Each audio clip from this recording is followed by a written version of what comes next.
Gwen, I am really excited to be in Blingspirations at the New Black Wall Street Market here with you to interview you for our first episode of the Incline. The show is really about Black businesses, entrepreneurs who are really focused on pushing forward, pushing to the top, and how much it takes to get there. Because a lot of people, when they come into your store, I'm sure they see the end result. Yes. But it's a lot of background work that goes into this, yes, right? Yes.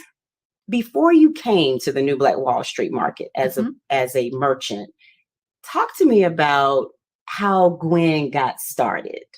What was the inspiration? Well, the inspiration behind it is I like bling. So I was purchasing these shirts, and I was having a little problem with them. I would lose some, and once you lose it, that's the focal point. So right, you can't. It's really done. So I just started researching on my own. I thought, got interesting. I was trying to figure out how to fix what I had, and when I couldn't, you can't wear it anymore. So I just did research, and it kind of just turned into a hobby that turned into something that people actually wanted and start asking about it. So, but this is a real craft. Like it is. I don't think I could do these designs the way, because it takes a steady hand and it takes patience, right? Creativity. It does. Well. It takes patience. But you could do it. I mean, you just have to want to do it. Me, I was interested in how they were being made. So that's how I kind of got started. But anyone could do it. Whether you have the patience or not, that's a totally different story. Yeah.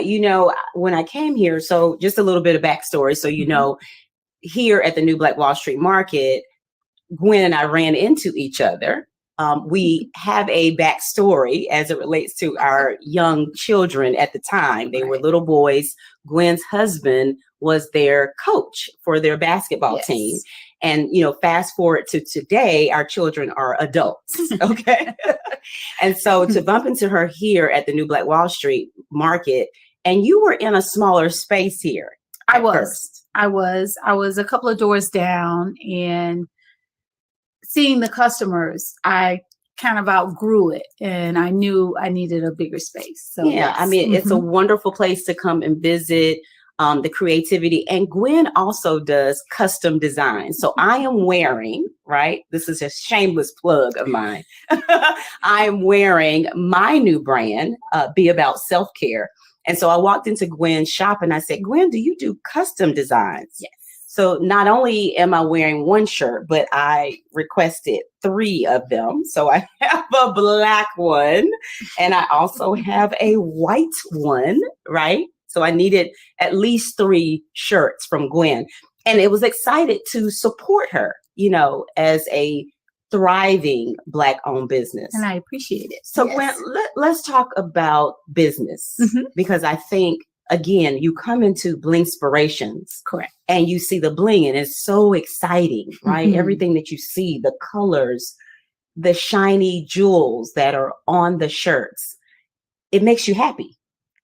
I would say I've done my job. Right? Absolutely. Right, exactly. Absolutely. Give me some of the testimonies when customers come into your shop. Well, I've done my job if you can come into the shop and you're smiling when you come in, because that's part of how could you not smile when you're wearing something that looks as pretty as one of these rhinestone shirts? So that is one of the foremost things that I thought about, because when I wear it, it makes me feel good.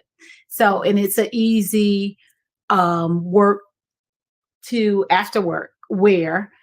You could wear it anytime, but that is one of my things that the customers say, and the thought process that I put behind it, because I shop for the best rhinestones and the quality of the rhinestones. A lot of people, they may not know the difference, but I can tell. And I get a lot of my customers is saying that they can tell my rhinestones from some of their other stuff. So other shirts. So that is one of the biggest things, that the quality of my shirts and the quality of my rhinestones. So do you do classes? Do you ever? I have done classes, and that is coming in the near future. But yes, I have done classes.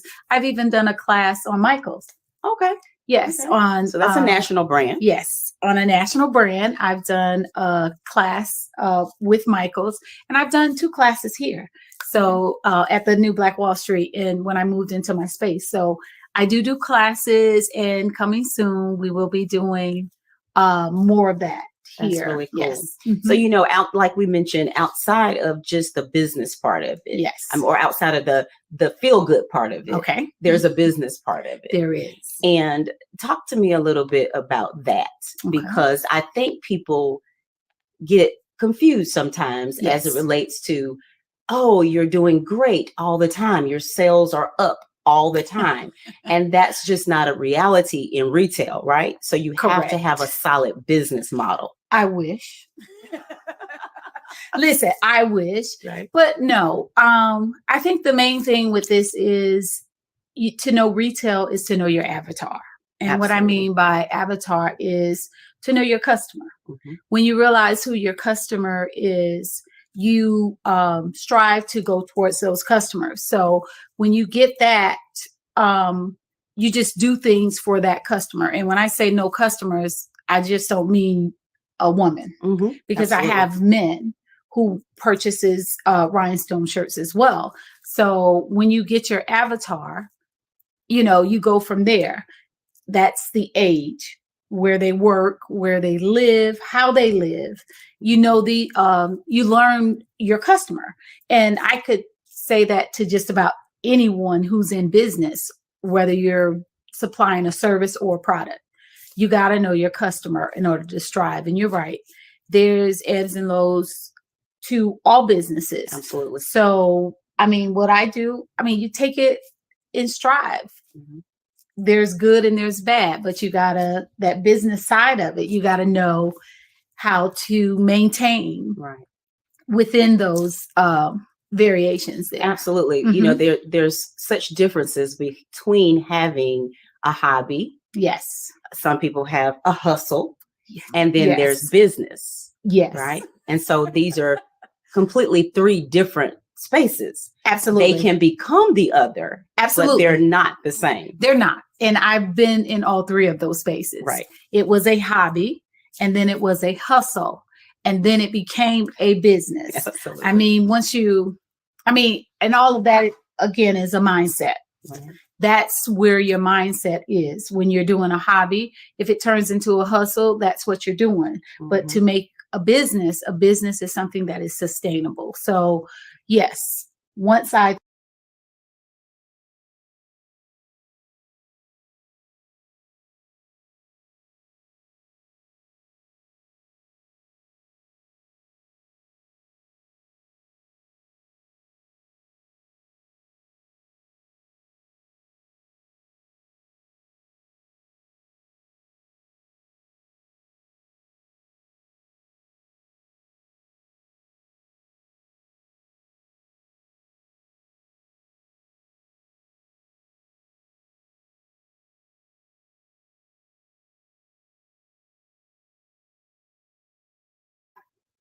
found out that I could do this as a business, that's what I've been able to do to sustain it. I mean, it's not easy, but you go through those steps. But not only am I just making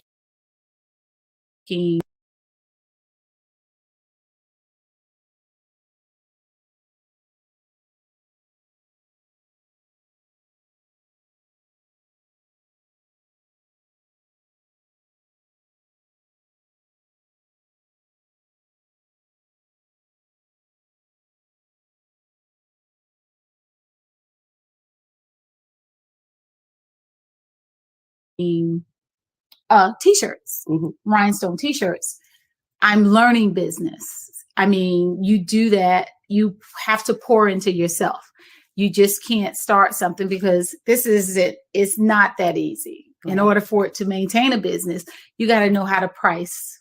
You got to know how to price your products. You got to know how to source your products. So there's a lot of things that come into it. And of course, there's that tax thing. Absolutely. You know, you have to pay your taxes. You do. I mean, you have to pay your taxes. You know, no one wants to hear that, right? No one wants to pay taxes, but when you're in business and you have a product, you got to pay taxes. You got to pay taxes. Right. So you have to factor all this into your accounting. Absolutely. So what's the next steps? As I mentioned, the incline is sort of that incline up the mountain. What are the next steps for Blingspirations? Well, the next step is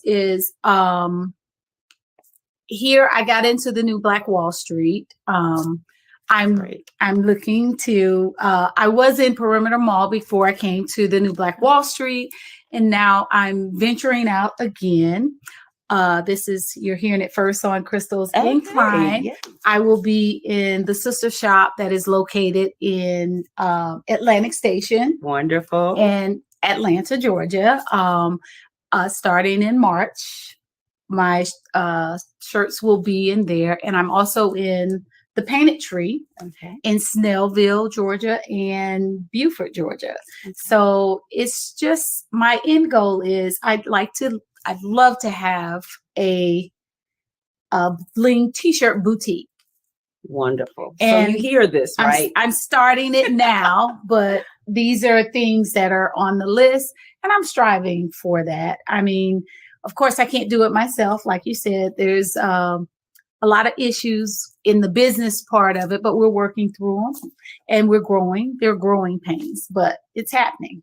And they're appreciated. Growing pains are not always a negative. No, you turn them into positives. You turn them into positives. Absolutely. Well, Gwen, thank you so much for being on the first episode of The Incline with Crystal. And we wish you well. We're asking everyone, to come out to the new Black Wall Street Market. Support Gwen's business, Blingspirations by Gigi. You'll see that on the wall inside of this beautiful store. And then she's also expanding, and she's in other stores. So she's serious about her business. Absolutely. Thank you, Gwen. I appreciate you, girl. We'll see you the next time.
Hello there, you're watching The Incline with Crystal, and I am here with Deborah Fleming. She is the owner of WalnutLife. Hello. I'm interviewing Deborah in her own brand new commercial kitchen. Yay! So excited to be here interviewing you, Deborah. Thank you. Can you tell our viewers what WalnutLife is about? Well, WalnutLife is actually a lifestyle. It's about being connected to Mother Nature, being outside. It's about knowing the season and making that season part of how you make your decisions about your food, because the best way to eat healthy is to eat locally. And the way to do that is to eat what's in season. So also making rest and relaxation your priority, laughing out loud, loving hard, and just always doing your best. Exactly. Yes, that's a WalnutLife. Can you see why I wanted to interview Deborah? She talks a lot. Deborah is excited about what she's doing in her business for the community. And that's more important than just owning a business as a Black woman, as a Black business owner, right? And this is what the Incline is really about. It's about perseverance. It's about belief. You got to have a purpose. Thought-provoking purposes is the main goal. And not just a purpose, but the will to move it forward, Crystal. Absolutely. That is on the the key. incline. Absolutely. On the incline. Always moving up. always doing your best. Exactly. It's that walnut life. It's that walnut life. And we're interviewing Deborah on a mountain, by the way. Arabia Mountain, which is my home. Yes. And I absolutely love Arabia Mountain. Yes. It's in DeKalb County in Stonecrest, Georgia. And if you have not been to Stonecrest, Georgia, and to Arabia Mountain, you need to come. It's pristine and beautiful. Kind of like Stone Mountain, not quite as tall, but pristine. No businesses around it or anything like that. We love that, right? So it's come on out. I'll take you hiking. So fitting for the incline on the mountain, climbing up the mountain. So Deborah, let's go ahead and dive into your walnut taco meat.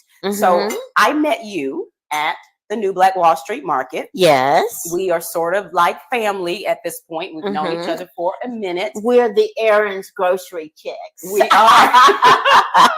Yes, we are. And I am also a customer of Deborah's. Oh, right? Yes, I have purchased her walnut taco meat more than once. I've shared it with family and friends. I've sat in the market, right? Yes. Eating her walnut taco meat with some taco shells. Can you tell the viewers what this is? Like, how is it made? What is it made of? Absolutely.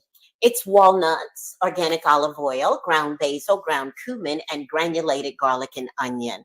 The salty flavor is Bragg's liquid aminos. So every ingredient is nutritionally dense. And that was my purpose in doing this, is that I wanted to create something that could help people on their journey to being healthier. And in my mind, that means being a little bit more plant-based, being connected to your mother nature.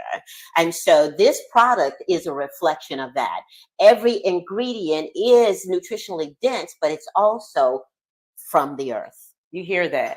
When did you start, Deborah? 2015. What made you start? Like, how did this come about? Well, I was teaching healthy cooking classes. Okay. You hear her, don't you? Absolutely. Absolutely. And so I'm teaching these classes. I need this protein source, and I wanted it to be something that tasted wonderful. And so, so that's how this got started. And my students were like, you should sell this. You should sell this. And when I needed to make some money, I said, well, you should sell this. Exactly, right? You're like, yeah, I actually need to pay some bills. Yes. So I'll try and it was really amazing because, you know, people go from the walnut and then they taste. So there's a magical. That's usually the reaction. So I've watched Deborah at the New Black Wall Street Market interact with customers, and that's the reaction. What do you mean walnut taco meat? And so they're trying to imagine meat, but you're using the word walnut. Right. And so that doesn't seem to go together. Although if you think about it, the meat of the walnut is referred to as the meat of the walnut. Well, you're educating us. Right. All nuts, the inside is called the meat of the nut. And so, and nut meat is not something I came up with. It has been a source for people who are trying to eat vegan or vegetarian or primarily food-based for years. I didn't even come up, I'm not the first person to make walnut taco meat, but this personally is my version of it. This is my recipe. That's wonderful. So you started getting a positive reaction once you put it out there. It just took off. It just took off, and it just never has really. Are you amazed? Were you amazed at the reaction? I was amazed, and I continue to be amazed. I really continue. Each time I'm at Black Wall Street, somebody amazes me. Because when I first started, I felt that I could pick out who would be my customer. Okay. It would be like, I would see people, I would go, oh, they're not going to buy it anyway. But I've learned that that's the very person that will buy it. That's exactly right. And it's all about, so Deborah samples. Absolutely. At the market. Absolutely. Right? Yes. And it's so cute. She has her little tray out. She has her little, chips. I try to make a taco experience. She does, really. So it's like a little tortilla, little salsa, and a little taco meat. Yes. Yes. It's like a heavy hors d'oeuvre. It is. It is. It's And really, so, really and neat. people say, when I say, would you like to sample walnut taco meat? And people say, well, Right. and listen, Crystal, I can say, would you like to sample walnut taco meat? It's made out of walnuts, organic olive oil, herbs, and spices. And they'll say, what is made out of? This is walnuts. Right. Because as you can see, it doesn't look like walnuts. It It doesn't. looks like Taco hamburger meat. meat. Yes. Right. And so, Right. and this is walnut. And Are you so- sure? Yeah. I actually heard one lady say, "Are you sure?" And Deborah's probably thinking, "Well, I did. I make it. I make I it. make it. So I'm pretty sure. I'm pretty sure. I'm pretty But sure." I mean, I have found it to appeal to old and young, babies, teenagers that are hard. They don't want to eat anything, but they love tacos, but they already are eating meat tacos and they don't think they like that. And then they taste it and people just love it. Just love it. Yeah. So you didn't make any like samples for me today. You no, see. no, She's I like, not didn't. today. But She's you like, know what? You didn't tell me. I Sherry. did. You know, And I would am have. in her commercial kitchen. So I popped in while she's working. Yes, I'm in the process of packaging. I produced yesterday, and I'm packaging, getting ready for the weekend, going to Black Wall Street to see my peeps and have some fun. You know, yeah. but So this is not really staging. We're not staging for the no, show. no, I'm or the actually incline. packaging. She's okay. We're really- staging a little bit. yeah, Just a little bit, just a little bit. But she's really working. Yes, I Right. am. And this is right where now. she fulfills. So Deborah, this is in your home. Mm-hmm. And this is a new commercial kitchen. Right. It's in my basement Ooh, of my home. a And real that's what I commercial did in kitchen. 2022. I spent all year building myself. Well, I didn't build it, but having Sure. myself a kitchen built. And I put all my resources into it. It was a long year, but it has been so worth it because I'm going to tell you, I love my kitchen. Yes, I was just thinking about the background of owning a business, right? Mhm. What I want people to understand in watching the incline is all of the things that you don't see Mm-hmm. that helps stabilize your business, Mm-hmm. like building a commercial kitchen Absolutely. in the basement of your home. Absolutely. Any And deciding challenges? that it's Any what- challenges?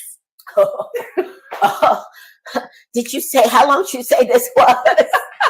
I've got a year of challenges, so I'll just knock it down. To, Okay, just yes, a few minutes. It was a lot of challenges. I went to school. I literally got an education on the process of building something. And if I had it to do again, I'd do it over and over and over. It was a lovely experience. I learned a lot. And what it taught me more than anything is that you can do anything. Even if you don't know a lot about it, you can keep on moving forward. You can educate yourself about it. And that's what this kitchen was all about. There were a lot of challenges. The work started and stopped, then started again. And then I finally found my angel that came and actually caught my vision and finished the kitchen for me. But I mean, it was a process. Yeah. And then you think about you're working on a project of this magnitude, Mhm. but you still have to run your business. Absolutely. Big Absolutely. deal. And not Big only deal. when you're a one-woman show like I am, Yeah. you know, I make the product, Solopreneur. package it. Yes, I make it, package it. I take it to market. I sell it. You know, luckily, I have gotten, since I have the commercial kitchen, gotten into. I scaled up a little bit, and so now I'm in wholesale. Selling to restaurants as well as to stores. You're on menus. Are you not? Absolutely. So yes. talk to the viewers about the other places. We know that you're in the new Black Wall Street Market. What are some of the other shops or retail locations where we can find walnut taco meat? Okay, so right here in the Stonecrest area in downtown Lithonia, you'll find my product in Green Love Kitchen. And so that it's in there retail so that you can buy it in a container, or you can buy it on a taco. They started out doing Taco Tuesdays, and now that has grown so big that it's available all week. Yeah. And so it's also at Super Jenny, which is a really nice lunch spot in downtown Okay. Decatur. And her primary thing is soups, Super Jenny. But she has a very nice eclectic menu, and my taco meat is now part of that. We're also at Nuts and Berries in Brookhaven, and that's a really nice health food store. And so it is available packaged there. And soon to be in Cultured South, which is on the west side in West End on White Street. So you see I'm on the west, the east, the north. And I also do farmers market still. She's a business lady. Yes, I am, honey. So when you see, this is the part that I want. This is the jewels, right? These are the jewels, the gems that I want viewers to hear and be able to come into some parts of WalnutLife. The things that you don't see, the hard work in the background, the office work. Absolutely. Right? The networking, the knocking on doors, the presentation. Especially when you try to switch from something you've been doing and scale it up to a new level. So I've been selling in farmers markets for years now and have done a lot of different markets in the city, really narrowed it down to what I call my home run markets. And those are markets that actually make me the most money. And so I've had that down to a science. But now this selling to having my own kitchen and going to wholesale has been a whole new nut to crack. No pun intended. Yes, because it's about getting out of your comfort zone. Absolutely, and not being afraid to. So now I had to learn a whole new skill, not necessarily learn it because I've been in sales before, not for myself, but for others. So I had to take those skills and learn how to do some cold calling. See what I mean? Basically designating who I thought might be a good fit for the product, reaching out, getting some yeses and getting some nos, right, and keeping it moving. Because sometimes we live in a social media world, right? We live in a world sort of like a microwave world online. And it appears that things are done quick and easy and fast. No. And to have a stable business with a foundation laid for your business, you got to get up early. You go to bed late. Well, you know, my husband would tell you I'm not that go to bed late chick. I'm in bed by 9:30, 10 o'clock. He wish I would stay up late, okay? But I was like, listen, yeah, I'm out. But I'm an early bird. See, I'm early up riser. Early. I like to see the sun as it's coming up. Early you see riser. What I mean? On the mountain. Absolutely. So I get up and I get more out of my day, you know, if I can get up and get started with it early. So, but definitely, you know, to be in business for yourself, you have to be self-motivated. Deborah, there's some other things extended outside of this commercial kitchen in nature. As it relates to health and wellness. Yes, absolutely. Projects that you are working on. And I want you to share them here first on the Incline. I would love to, Crystal. I hate talking about myself. No.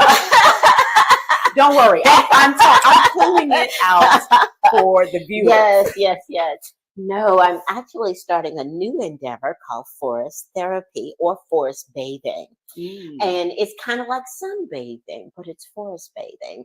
Getting out in the forest, not to hike as fast as you can from one point A to point B and back.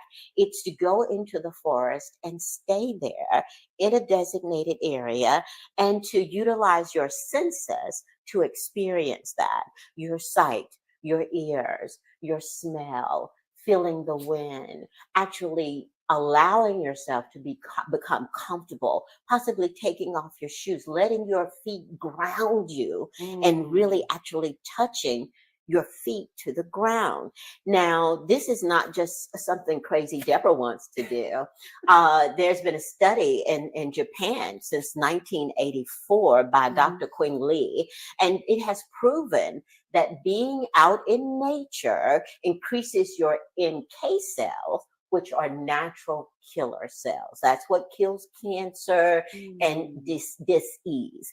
And so So he has done the research and shown that it affects things like high blood pressure, diabetes. It even helps you to lose weight, helps with depression. It has been shown that getting kids who have attention deficit disorder, getting them out into nature almost cures that. I won't say it cures it, but the doctor does. I'm not a doctor. I just play one in the woods. Well, it makes sense. Man started in the garden. Absolutely. And we've forgotten that. It makes We've sense. forgotten that. We should be more out with nature. You know why people don't go out in the woods? There are no electric outlets. No social media. No social media. Wi-Fi. Exactly.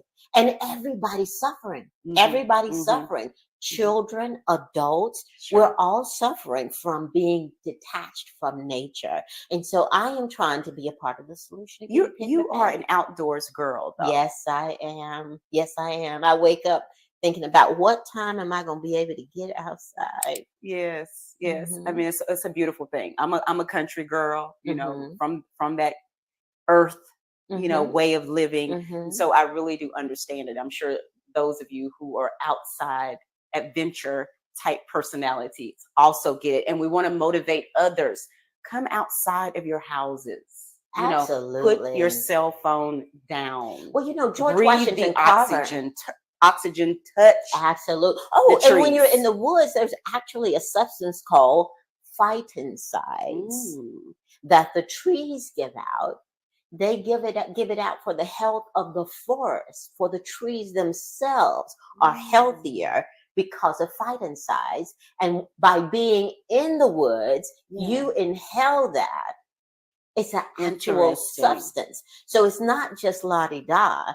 You actually are out in the woods inhaling a substance that helps you be healthier. So with your project that you're going to be doing with the community, will you also have walnut taco meat out there? Well, what's interesting is part of the ritual of forest therapy is it ends with a tea ceremony and then a little something to eat. And the tea ceremony is you gather things as you're in the woods and you make tea from it. Now you gotta know what to gather. I was gonna say, not everything. You gotta know what to gather. Not everything. But you gather things, and then at the end you have a designated area where you circle, you sit, and you share this tea from the woods. And then if you can, you offer a quick something to eat from the woods as well. So guess where walnuts come from? The woods. Well, Deborah, thank you so much. This has been really exciting for me. Thank you. And thank you for welcoming me into your... I'm so excited for you to have come to my kitchen. I mean, it's kind of new and not a lot of people have been in it. I know. And at Aaron's Grocery, you're the first one to come. Really? Yeah. I mean, Deborah said, come. I called her up. It was kind of last minute. Yesterday. Yeah. Yesterday. And you were just so welcoming to me. Absolutely. And I just really, really appreciate that. Thank you. You were excited about being on the incline with Crystal. Absolutely. And I want to congratulate you on the incline. Thank you. And I want to wish you luck with your endeavor of having it help people to expose them to business owners. Absolutely. Motivation, aspiration, thought-provoking, empowering, educational. This is what we're doing on the incline. Absolutely. So I'll see you the next time. Bye. Bye.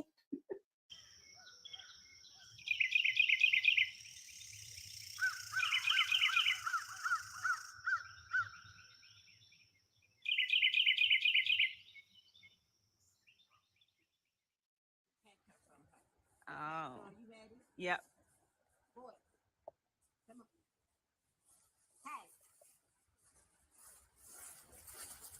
Sebastian, stop it.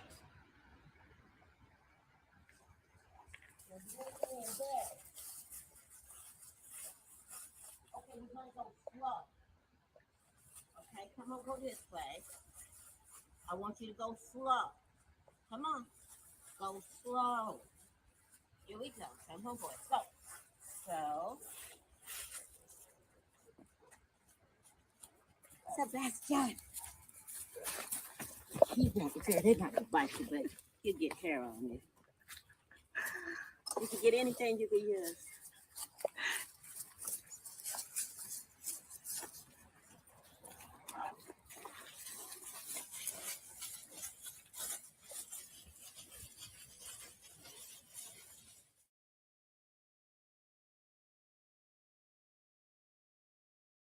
Have children, Absolutely. and you want to leave a legacy. Yes. It's a big deal. It is. Rob, tell us, what's your gems? What are the things that you want to, what dimes do you want to drop?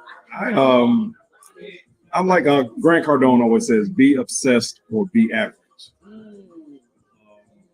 And ET says, I if you can want relate. to be successful, you got to want it as bad as you want to breathe. So that I live and breathe Tony Spicy Money. Yes, You gotta want it. Yeah. Because it's gonna be some tough days out there. It's true. And It's true. there are tough days, and especially in business, because you got to make sure that the places that you have your products on their shelves, you've got to make sure they're moving. Yes. If they're not moving, you got to make sure you got adjustments being made. When you're not able to work, you've got to employ people. You got to pay them. Absolutely. And it's Discounts. discounts, yes, discounts, and just having those return customers really are crucial to our business. We've got a lot of return customers. Return customers Yes. and word of mouth Oh, from those yes, return they customers to are their family and amazing friend in base, that, right? yes. That's amazing. Yes. Because it's about retention and growth Yes. at the same time. Yes. Yes. Sometimes people say, well, I have some great customers. Like, do you have any new?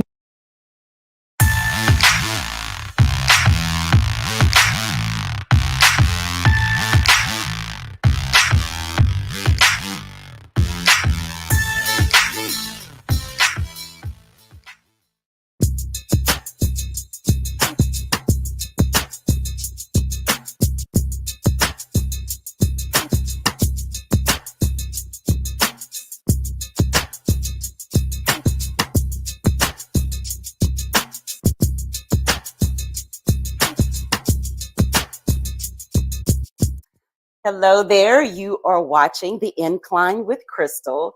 And guess where I am?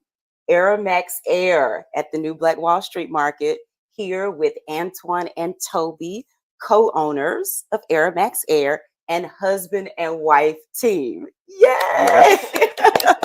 We love it. We love it. So I've been telling you for some weeks that I'm coming to interview AromexAir. So we want to jump right into their story. Before they came to the New Black Wall Street, I need to know the backstory. Our viewers need to know the backstory. Antoine, what is it? Okay, so basically how this company came about, it started from a situation I had on the job. I was working for a warehouse company back in 2019. I suffered a severe hernia injury, lifting stuff in the warehouse. I was out for a year into the pandemic dealing with post-surgery pain. They were sending me to pain management. I was getting these injections. None of it was working. They was giving me medication, Percocets, Oxycontin. All of that was having an adverse effect on my body. None of it was working. So that allowed me to seek natural pain remedies, which led me to essential oils and the many benefits of essential oils. So one day in July 2020, in the pandemic, my lawyer called me one day and he said, hey, if you don't go back to work tomorrow, they're going to suspend your workman's comp benefits and possibly fire you. So I said, well, I can't go back to work. They haven't ruled out a second surgery. He said, well, you don't have to go. We'll go to court. That was 2:00 one day. That day, it was July 20th, 2020. I'll never forget it. I was sitting in my car in our parking lot where we was living, and I was just wondering, man, what I'm gonna do now? Because even though they was only paying me $400 a week in workman's comp, it was something. And my wife was holding the rest down at the time. And by 8:00 that night, the Most High put this company on my heart, and we've been running with it ever since. We started in our kitchen. We started in Waldorf, Maryland, and we just started experimenting with scents, mixing, smelling different scents. What went together, what didn't work. And we So would wait go now. ahead. You just said you were in Maryland. Yes, The New Black Wall Street Market is in Stonecrest, Georgia. yes, So you packed up, Toby? yes. So Just like that. We packed up. Well, it wasn't that fast. We actually were in the middle of deciding because we were doing pop-ups. When we started the company after we were, mixing and we came up with all of our product line, we started doing pop-ups all up and down the East Coast. In the middle of the pandemic, we took off running and did not look back. We were having so much fun. We were doing a lot of grassroots promoting, building our customer base. And we were having a great time.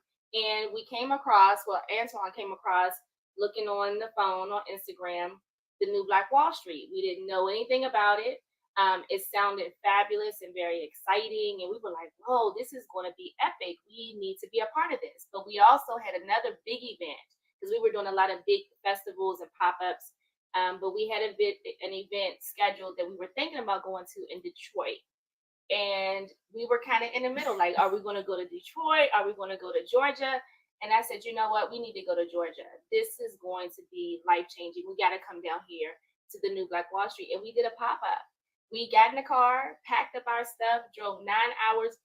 I don't think we ever drove that far. Is this not an amazing story, though? I mean, the literally. New Black Wall Street Market is an epic place. Very absolutely. much so. It's a place where you want to be a part of history yes. in the making, in real time. In real time. But to stand here with a husband and wife couple who have, a business model, and they say, hey, we're packing up in the midst of working, mind you. Yes, I was Mhm. working full time. I was working with the state full time. And it was a no-brainer. I mean, but it was a difficult decision. It was not something easy because we have family, we have children in Maryland. So it was not an easy decision. We just knew that it was like one of those moments in time, like a shift was getting ready to happen and that we needed to be a part of it. That's So right. it wasn't anything that we did not know that we had. It felt like you had to do it. Mhm, And if you did not do it, you were going to regret it. That's how we and felt. as you mentioned, Antoine, not only that part, but the backstory of the medical issues that Right. you were. Mhm. So Yes. those challenges on Right. the incline, right? We Mhm. know that the incline is about moving up the Yes. mountain, Yes, Yes. ma'am. past your adversities, Mhm. past your challenges. Yes. That's right. Right? That's right. And we during the pandemic, we took this company from we did pop-ups in New York, Miami, Charlotte, all through the DC, Maryland, Virginia area where we're from. I mean, God told me, he said, after we came, we created the product, we had the packaging, we started with these car diffusers that go in your cigarette lighter, and we had our scents. And that was our first product. We didn't have any home diffusers or nothing. And God told me, okay, now you got the product made. He said, take the product on tour like a rapper. And keep in mind, during the pandemic, all musical tours had stopped. And I was like, take the product on tour. And he was like, yes. And I just started looking for these events in different places. Right. The first place I came was Miami. We had found this event in Miami, and we went to Miami and we did this pop-up. We got to the pop-up. This is how I know it was God. And we got there to the event center. And I said, I asked the lady that was hosting, I said, what part of Miami we in? She said, you in Little Haiti. I said, Little Haiti? I didn't even know, I would have never took my wife, me and my wife to no Little Haiti, but God was leading us, and the people embraced us there. And then we were staying at the Marriott on Biscayne Bay, and it was a lady there, because God told me, he said, when you take the product on tour, I want you to do 3 things. I want you to do a pop-up, I want you to find somebody to carry the product in store, and I want you to get in and out of Uber and Lyft, and not only try to sell the product to the Uber and Lyft drivers, but have them become your sales representatives. I love this, your faith-based drive. Oh, yeah. It is so important to believe in the higher power, higher than yourself. Yeah. Absolutely. Especially when you're going through real life challenges. Lord. Yes, ma'am. Right? You got to think above your natural ability to do Absolutely. things. Absolutely, because that's the only way that you're going to be able to make it. I mean, literally when we were still deciding whether or not we were going to come here, we set into, we knew we had to split up, and we had never been apart. So we cried. Yes. It was not an easy decision. Right. But when you say that God has given you something, you understand that nothing can come in between that. So as business owners, a lot of times we'll start off by saying, God gave me this vision, and then in a year you give up, or in 2 years you give up. But if you're saying that God gave you that vision, then you got to push through. You have to push through it. So that's what we did. Right. We split up. And That's so awesome. We came here for the Harvest Fest. Yep. And we had done a few celebrity events. We was following DJ Envy from the Breakfast Club. He was doing these car shows. Okay. And we did the one in Atlanta. He was going to we went to Atlantic City. Then the next one was Detroit. So we was contemplating between Detroit, and then I came across the New Black Wall Street Harvest Fest, the first Harvest Fest they had. And we decided to come here, and we drove. I mean, we got in our car, we drove, and we got here. Set up was 7 a.m. We got here at 6:30, and we set up in the back, Determined, and we didn't sleep for There was 24 nobody hours. here. Nobody was here. It We was dark. we sold It was out. so We sold out the clear. first day, and Matt said, "Hey, do you want a permanent spot here?" And we said yes, and that's how everything went into motion. So let's go back to that emotional part of, how long have you been married? We've been married for a little over a year, but we've known each other since we were kids. So you're very close. I know these two, by the way. I've watched them. I see their interaction. I know that you're close. It's genuine. Right. They're not just saying that. Right. And so when you said it was hard and we cried, Yes. that touched me. Right. Because we cried. We sat I in the mean, it living was room. just hard because it was just a how can I say it? It wasn't planned. It was something that the Harvest Fest was October 31st, Halloween weekend, and grand opening was Black Friday. We had a month to make arrangements to basically change move, your and we whole had life. to right. And tell your family. So it's not just you talking about it. Right. Get everybody prepared. But how you know that it was God is everybody got in line. There was no one that did not support us. There was no one who told us not to do it. It was no one, even to this day. All of the same people who have been beside us continue to support us. They were all on board. Everybody was on board. Mm-hmm. So we just had to go through the emotional part of like, wow, we're going to be apart. How do we do that? And then we're still figuring that out. Because I still travel back and forth from Maryland to here because we still have our responsibilities in Maryland. So we're still trying to make the full transition. But it's on. Like it's I love it. I love it. We're there. We're there. Wherever the vision is taking us, we're there. Yeah, it takes dedication, right? That's right. It takes dedication. So talk to me about AromexAir as though I didn't know you. For my Incline viewers, talk to them about, some of your top sellers. Why do you think your customers are repeat customers? How are you getting new customers? Talk to me about your product line. Okay, so AromexAir, we aromatherapy company. We have all natural essential oil blended scents that we make. Not only do they smell good, they also are designed to cleanse the air. The essential oils and the ingredients act as a natural area cleanser. So we call these aroma disinfectants when you pair with a diffuser for your car, for your home or business. And then we have, yeah, sure. Okay. So and that goes back to the story as he started studying essential oils for the physical benefits is when we realized, because we didn't even know that essential oils, when you pair it with the diffuser, can become an aerial disinfectant. So that's how it all came together. So the research. Yes, the research. Absolutely. Not just, we're going to sell something. Right. No, the research was critical. Yeah, the research was critical. To provide something to customers that was beneficial and helpful. It wasn't, about a fragrance. A lot of people like the fragrance, but we always tell people, more importantly, this is an aerial disinfectant. And it's a prevention method. Don't wait until something happens in terms of your body when you get sick. Do things to try to prevent it now. And you talk about being important and relevant during COVID-19. Very much so. Yes. And that wasn't planned, right? It was like the vision came to him in the middle of the pandemic. And then it just clicked as you got out there and we started talking. It just clicked in terms of the community that this was a great product and it was something that definitely was needed. Yeah. So give me your top 3. Is it hard? Okay. Is it? It's is very it- hard. Yes. It's very hard. Far as Okay. I can tell my Go ahead. top 3 for Yeah, your top. today. Okay. I can do it for today. Okay. So my top 3 would be definitely lemon. This lemongrass. I like the lemon. Oh When my I God. smell The that, it essential was oil. fresh. It opened up It my is, senses. man, Yeah. lemon in itself is just great for stimulation and focus, Mhm. but it's just such a very fresh scent. That's one of my favorites. Okay. Pink Rose, I think he let you smell that one. This is, Yeah. and all of these are top sellers. Pink Rose is a top seller. And look, I smell, the crazy thing is what when the customers come to smell the scents, I smell it as if I'm like the First time. I'm like, oh, it smells so good. And they're like, Right, oh my right. God, they're going crazy. Well, I mean, I think you have to believe Oh yeah, that you're selling a good product. absolutely. And if you do believe that, you're excited about it every single time you sell it. I call myself a fan. Like literally, when we're standing here, I don't feel like an owner.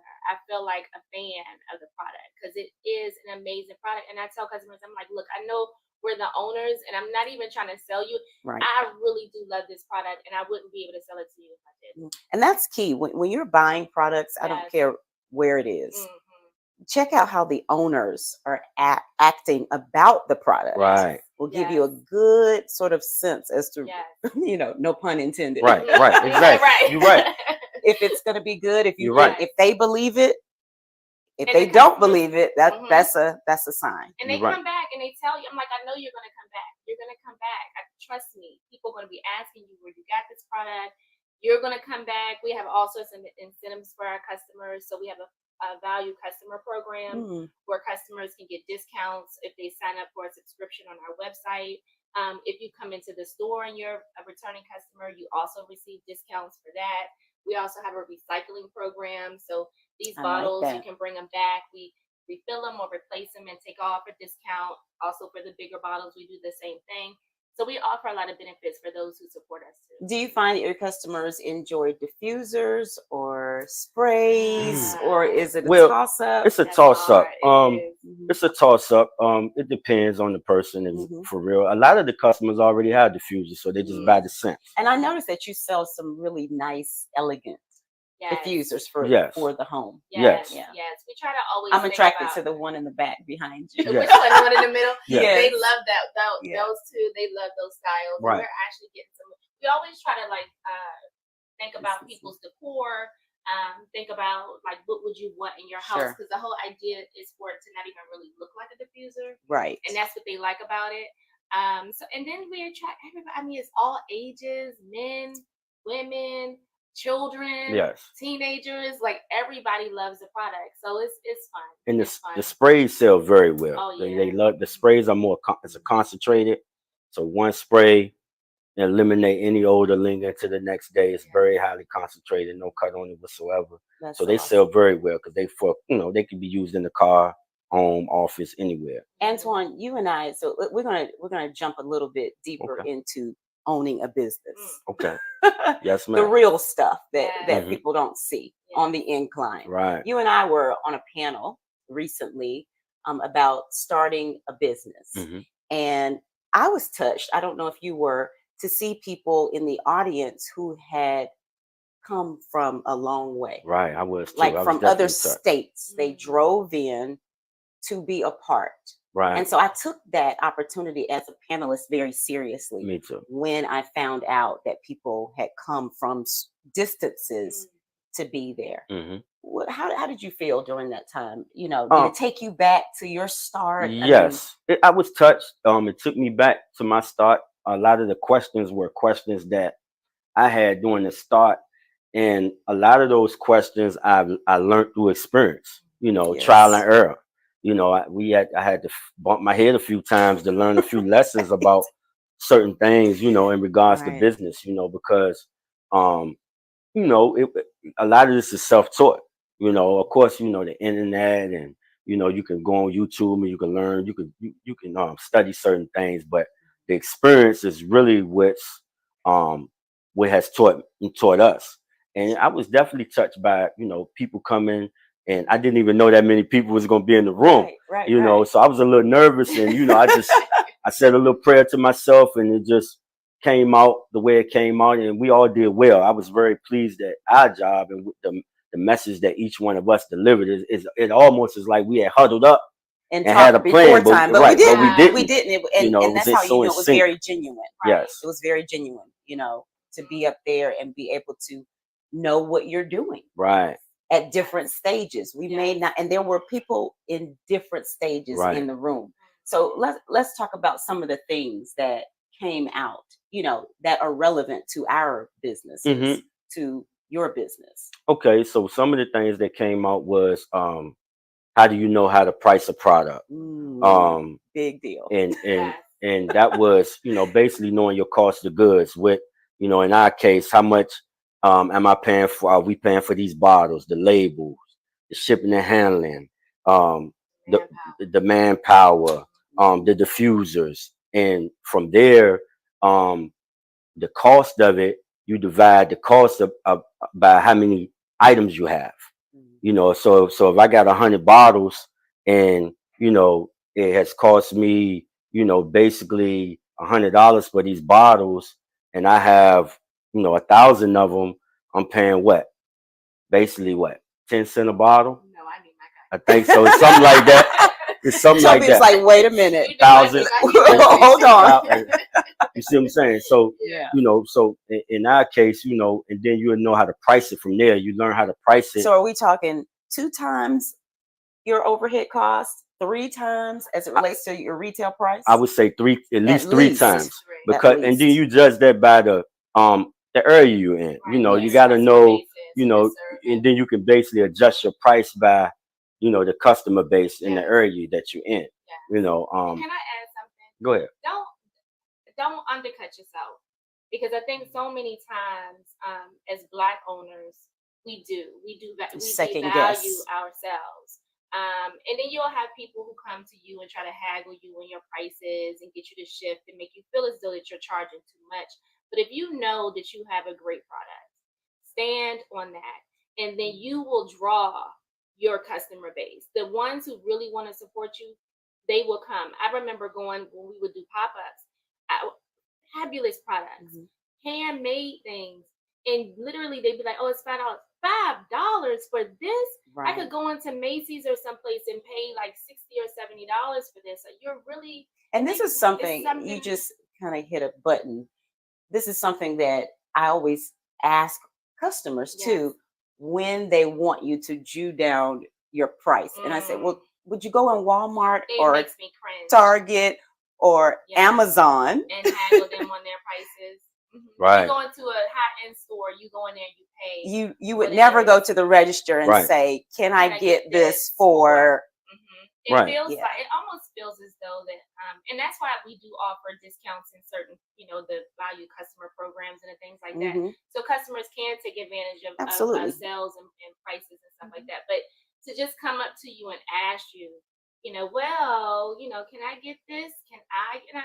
Like, so you have to know your value, right? You have to know the work that you put in, the care and concern that you put in, right? Right? Absolutely. Because it's a lot. You know, business license, absolutely, tax preparation. We talked about accounting, and hiring accountants. Yes, right. It's a serious thing. There's a lot of background costs. This is not a hobby.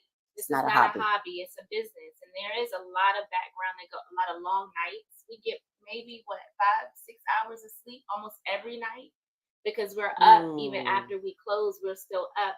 So take us into that space. What does it look like for you to prep for, let's say, a big weekend? What happens when Toby and Antoine, leave the market and they gotta prepare for a big weekend? Take us into that space. Well, he's the night owl. He's the night owl. So I have to give that to him. He's the one who we figure out what each one of us is really good at, like our strengths.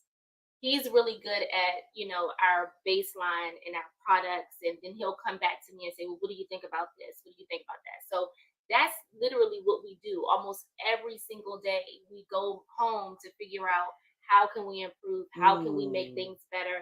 How can we reassess? How can we keep our price point low so that our products are not only good, but they're also affordable? And then the other part of the accounting, which I really don't like. I know.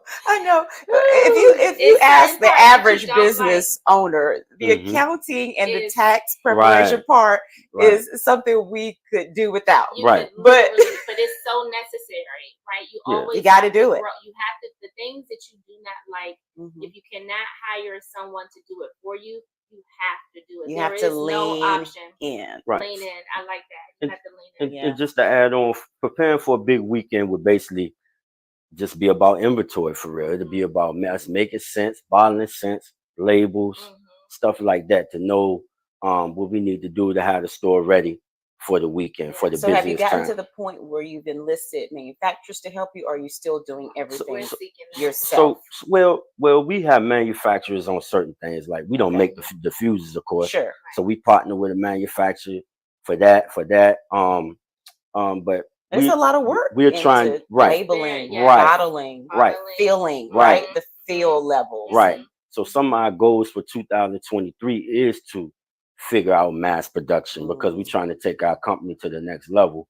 So it's about mass production and being innovative and seeing different things that we can add to the product line. What you don't see here is, okay, last year we made history. We became the first and only Black-owned company to manufacture plugins for your wall. Yeah. So we saw that we- information right, on your website. right. So We I did sold a out little right bit now. of digging. Right. before. Right. So for every spray that we have a plug-in to match the scent. We just sold out right now, but we're just trying to figure out how can we increase our production on those type of things because they go so fast and things of that nature. We also looking for a second location that we can add to this because our goal is to have at least in the next 3 years we want 4 locations throughout Metro Atlanta. Do you all hear these long-term and short-term goals? Important. Very Yes. important. You know, waking up every day just kind of throwing the dart at the wall is not going to get it. Yeah. Right. No, you do. You have to have an intentional plan. You got to be fearless.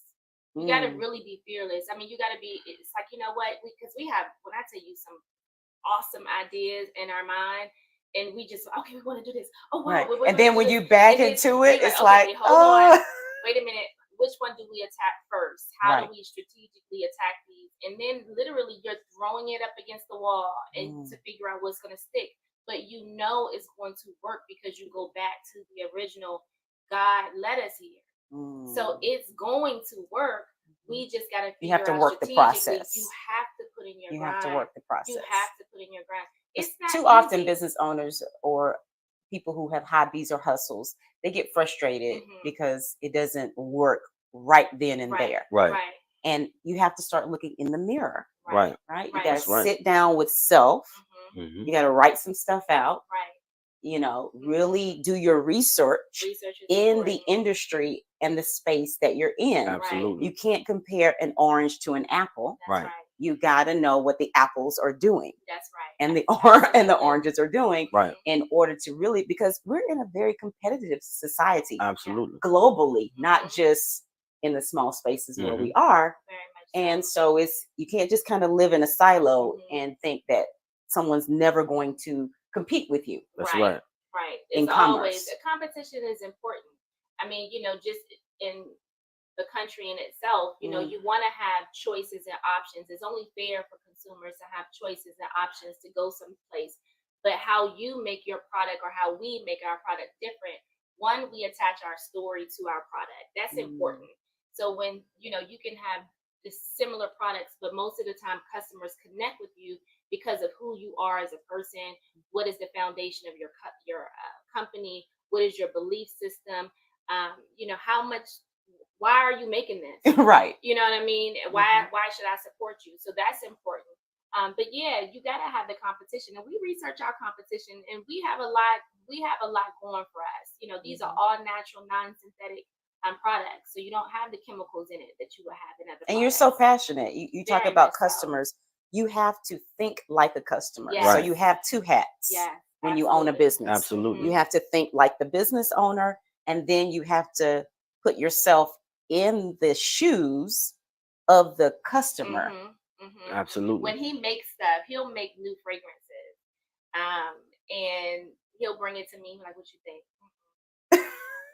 Right. Like I wouldn't buy Mhm. that if I was a customer. I wouldn't That's buy right. that. Mhm. And we always, our product needs to be consistently the same. When you came here 6 months ago, you want the same product that you had when you come back. So it's Quality and important. consistency. Quality and Mhm. consistency is very important. So That's right. Yes, That's absolutely. awesome. And integrity. Integrity. Integrity. Big deal. Yes. Big deal. Big deal. Yes. You know. So early mornings, late nights, early mornings. Early mornings. Early mornings, but I don't know because sometimes my mornings be like Yeah. I can't get up But now. I'm definitely late night. He's definitely late night. Yes. You know, I just, you know, I live, breathe, eat A romance. Aromex. That's it. I mean, and you know what? I've gotten to the point now, just as from husband and wife, I'm just like, you know what? I'm just gonna let him have it. Like Yeah. you know, Aromex is right. our life. yeah, It is because just our life. because It when is. because when that lawyer told me, if you don't go back to work tomorrow, they're gonna Right. fire you. I don't want nobody to have that type of power over me Yes. again. That's right. So I don't want nobody to disregard my health and make me feel like my health don't matter. You know, so that's Right. part of the fuel that keeps me going. And I have another story that I'm a returning citizen. You know, part of my story is Okay, please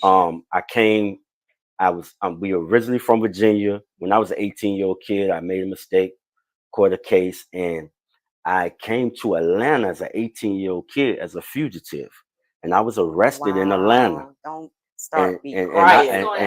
and I was in Fulton County Jail on the 7th floor as an 18-year-old kid, and I never saw the streets again for 21 years. And this was my girlfriend at the time. You know, this is my girlfriend at the time. Okay, wait. You're hearing this on the Incline. Yeah, this Right. is exclusive. I Right. This is am because I don't tell this to a lot of people. Yes. Okay, this is real life. Yes, this is real life. This is real life. Right.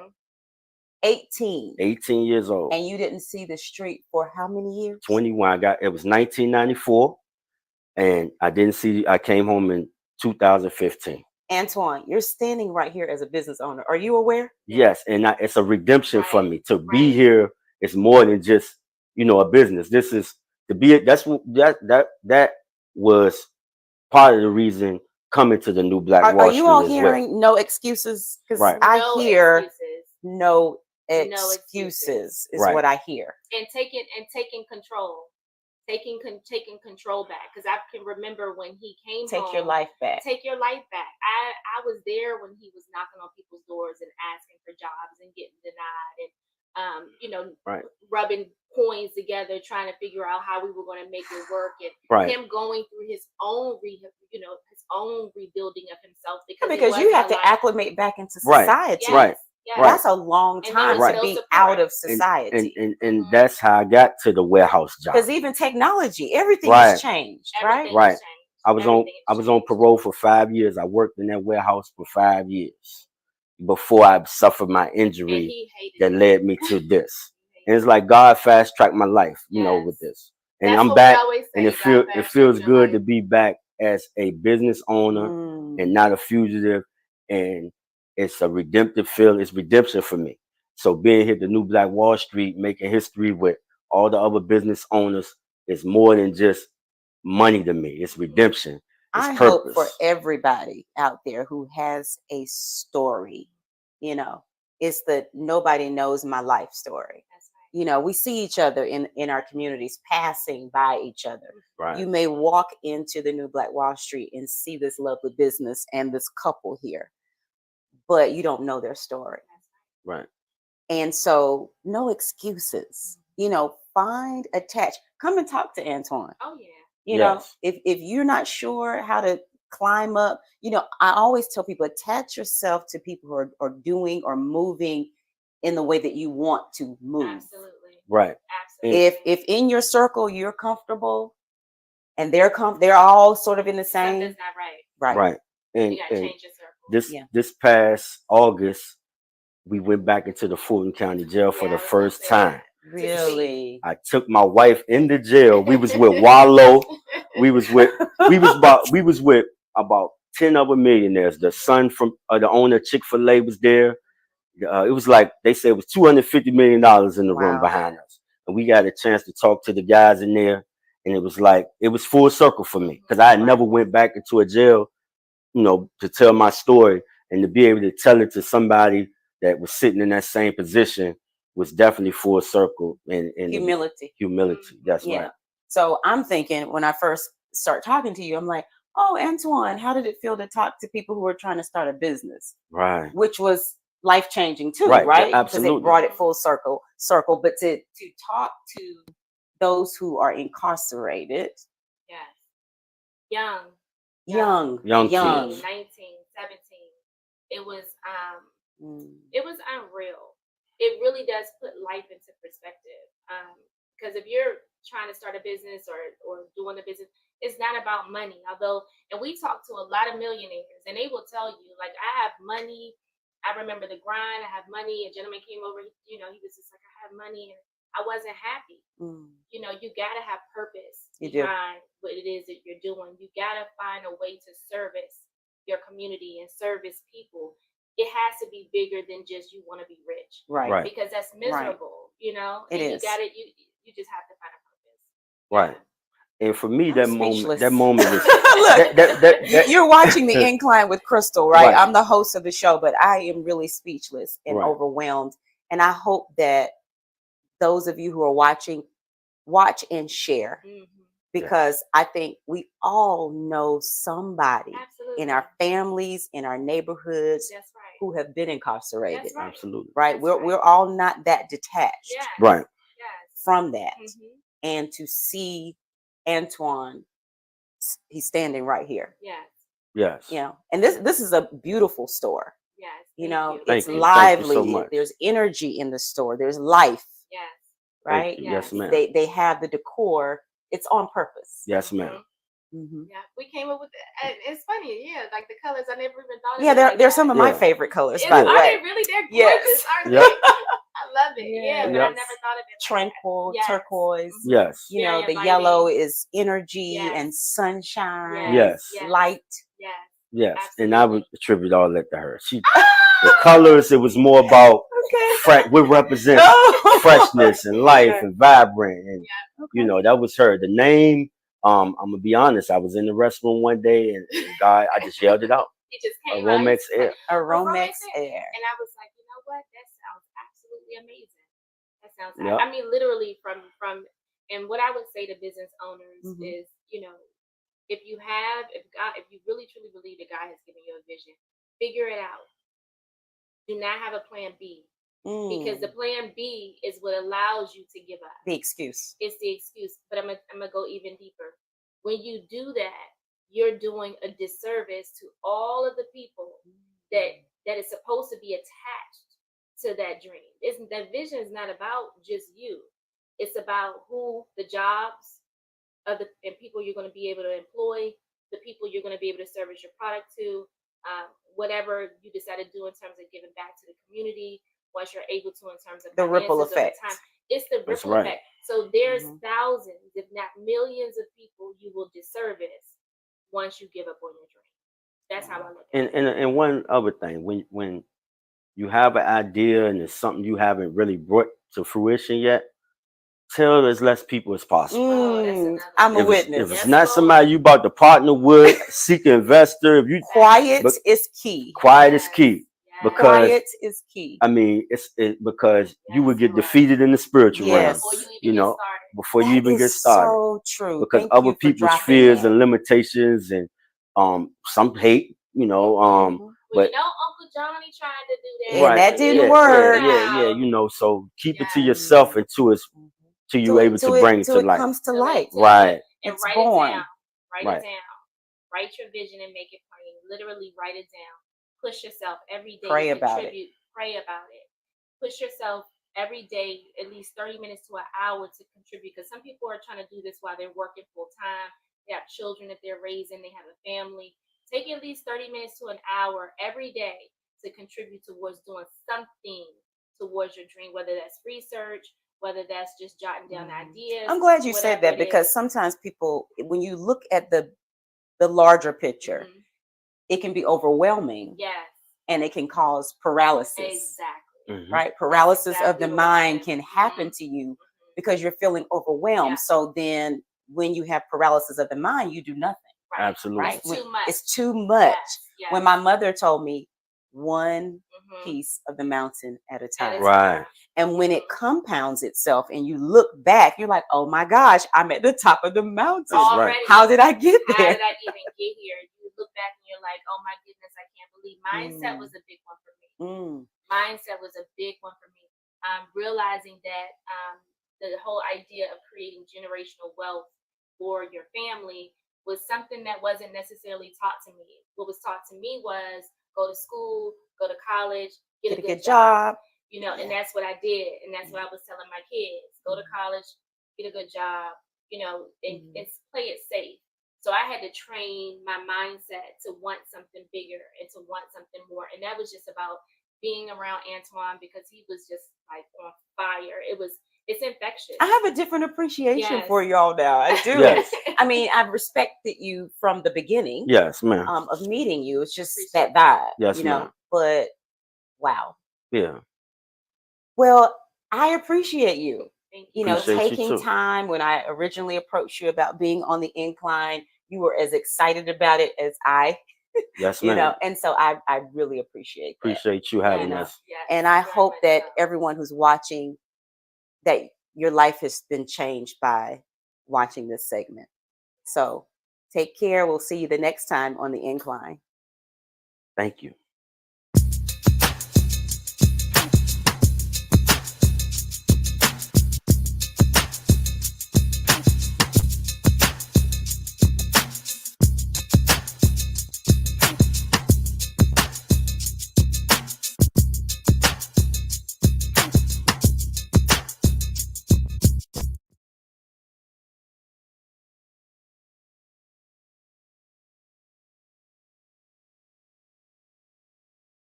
Linux. And we tried to find a beauty supply store. We found one, but it was really small. We couldn't find the products we need. And as we continue to go further and further out, we couldn't find the product we need, and we couldn't find any beauty supply stores. So our goal was originally to be downtown, and well, inside of 285. We still haven't found the location inside of 285 yet, but we had to go all the way from Lenox to Camp Creek just to find the product we want. So then we thought, why aren't any of these Black owned? However, like they're supported by African Americans, like by 99%. So Right. The like, target audience yeah. is typically African Americans Right. for beauty supply stores that you see inside of shopping plazas. Right. So this is a big deal, right? Because, you know, Black girls all over the world are looking for products to take care of their hair in the neighborhood where you live. So that's a big deal, a big challenge. Yes. Yeah. it is. Yeah. So continue. Tell me more. So basically that was the birth of, hey, let's open a beauty supply store. So that's where the idea came from a long time ago. And then ever since then, we worked on it kind of every single day. And So you had no background in beauty supply store model. I mean, you know, beauty supply can be overwhelming. I mean, you're talking about a lot of SKUs, a lot of products, dealing with a lot of different manufacturers, making sure your price points are correct. Like, how do you deep dive into that and have no background? Well, we have a background. We don't have background in beauty supply, but Dana is what I would say is more like a retail genius. So she's built other people's brands and retail stores, and she may be a little bit modest on it. So I'm going to tell it. Yes, to her. please tell it. Yeah, so no, she's grown stores from working for other companies. So we figured, you know, I'm sure she could do it for us, and so that's part of her background. My backgrounds in project management, sales, and some other things. And so a combination of our strengths and weaknesses, we decided to work together on a beauty supply store. Yeah, I've gotten to know these ladies here at the New Black Wall Street Market. I'm also a customer of Zoet Beauty Supply Store. Yeah. Right. I come here, I get my detergent, I get my shower caps, you know, I've gotten, you know, lips, gloss, and different things that I've needed over time here. So it's not just beauty supply hair care products, but they also sell other items. So tell the viewers, what are some of those additional items? Sure. So some of the additional items that we sell, we have, of course, virgin hair. Can't have a beauty supply store without virgin hair, and it's our own brand. We also sell products for men, such as beard conditioners, oil, anything for a bald head. So every type of person we have something for. We also sell stuff for kids, whatever it's kids products, or accessories, bows, equipment, barber equipment, supplies. I was gonna say you actually have appliances too, right? Yes, Okay. appliances. What else? The laundry detergent. Right, We have so right, many right, different right. things. And even at our other store, we carry clothes and shoes, Jewelry, jewelry. hats, purses. Yeah. It's Yeah. exciting. I mean, and I'm sure for young girls, right, who are aspiring and walking into your store and saying, wow, she looks like me. Yeah. And she's the owner of this store. I mean, have you had customers to walk up to you with, this feeling of Mhm. disbelief? Yeah. Like, Yeah. give me maybe a story or two. Yeah. So, well, one of the stories that we have is that, well, two of the stories. One, we get people all the time that come and they bring their daughters, their sons, and just let them know, like, hey, these two are the owners. I just want you to come and experience, and we want to come and support. So they're bringing their children Yes. to the store so that they can experience. Yes, just so they can experience, and also just so they can show them, like, hey, this is a business that has great customer service and they're Black owned, so don't cut corners anywhere. But then we also have people who come in. We have a guy that comes in all the time, and he was telling me that his daughter was upset pretty much for Valentine's Day. I think she was like in maybe like middle school, I want to say, early middle school, elementary, and he was saying that she wanted to go to a Valentine's Day she wanted the Valentine's dance or something like that to go with the boy, and the boy didn't want to go with her, so she was really, really upset. And so I was telling her, like, I didn't want to say boys are stupid, but I kind of said boys are stupid. But he brought her in there just to make her feel better, because he knew that I could give her some type of advice to, like, don't worry about them. Like, but the little sister did say, and it was because funny. she needed a self-esteem boost, and her father knew that. He knew that he couldn't give her the female self-esteem boost, right? Which is really, really great. Right. And you need that to be a business owner, right? I mean, you have to. There's some tough days too. Tell the viewers about some of the challenges, because on the Incline, the goal is for the viewers to really understand how businesses work. Right. You walk into this beautiful store, and as you mentioned, the customer service is 5-star. The look is excellent. It's clean. The decor, everything is top notch, but we don't see all of the background, do we? No. And I think the background is the separator that will separate, as I mentioned on the show, in other shows, hobbies, hustles, real business models. Yes. So, Charles, I mean, what's your opinion about that? Yeah, one of the major, I guess we would say, hurdles in the industry, just to expand on what Dana said, I mean, 99% of the business typically comes from people in our community, in the Black community. However, when we started, less than 3% were owned by Blacks. Yeah, you could point them out. Yeah, even now, in metropolitan Atlanta, numbers are growing. We have pioneers like Dana and I, and lots of other people that are continuing to get in the industry, but less than 10%, I'm sure, are probably still owned by people in the industry. And it's by design.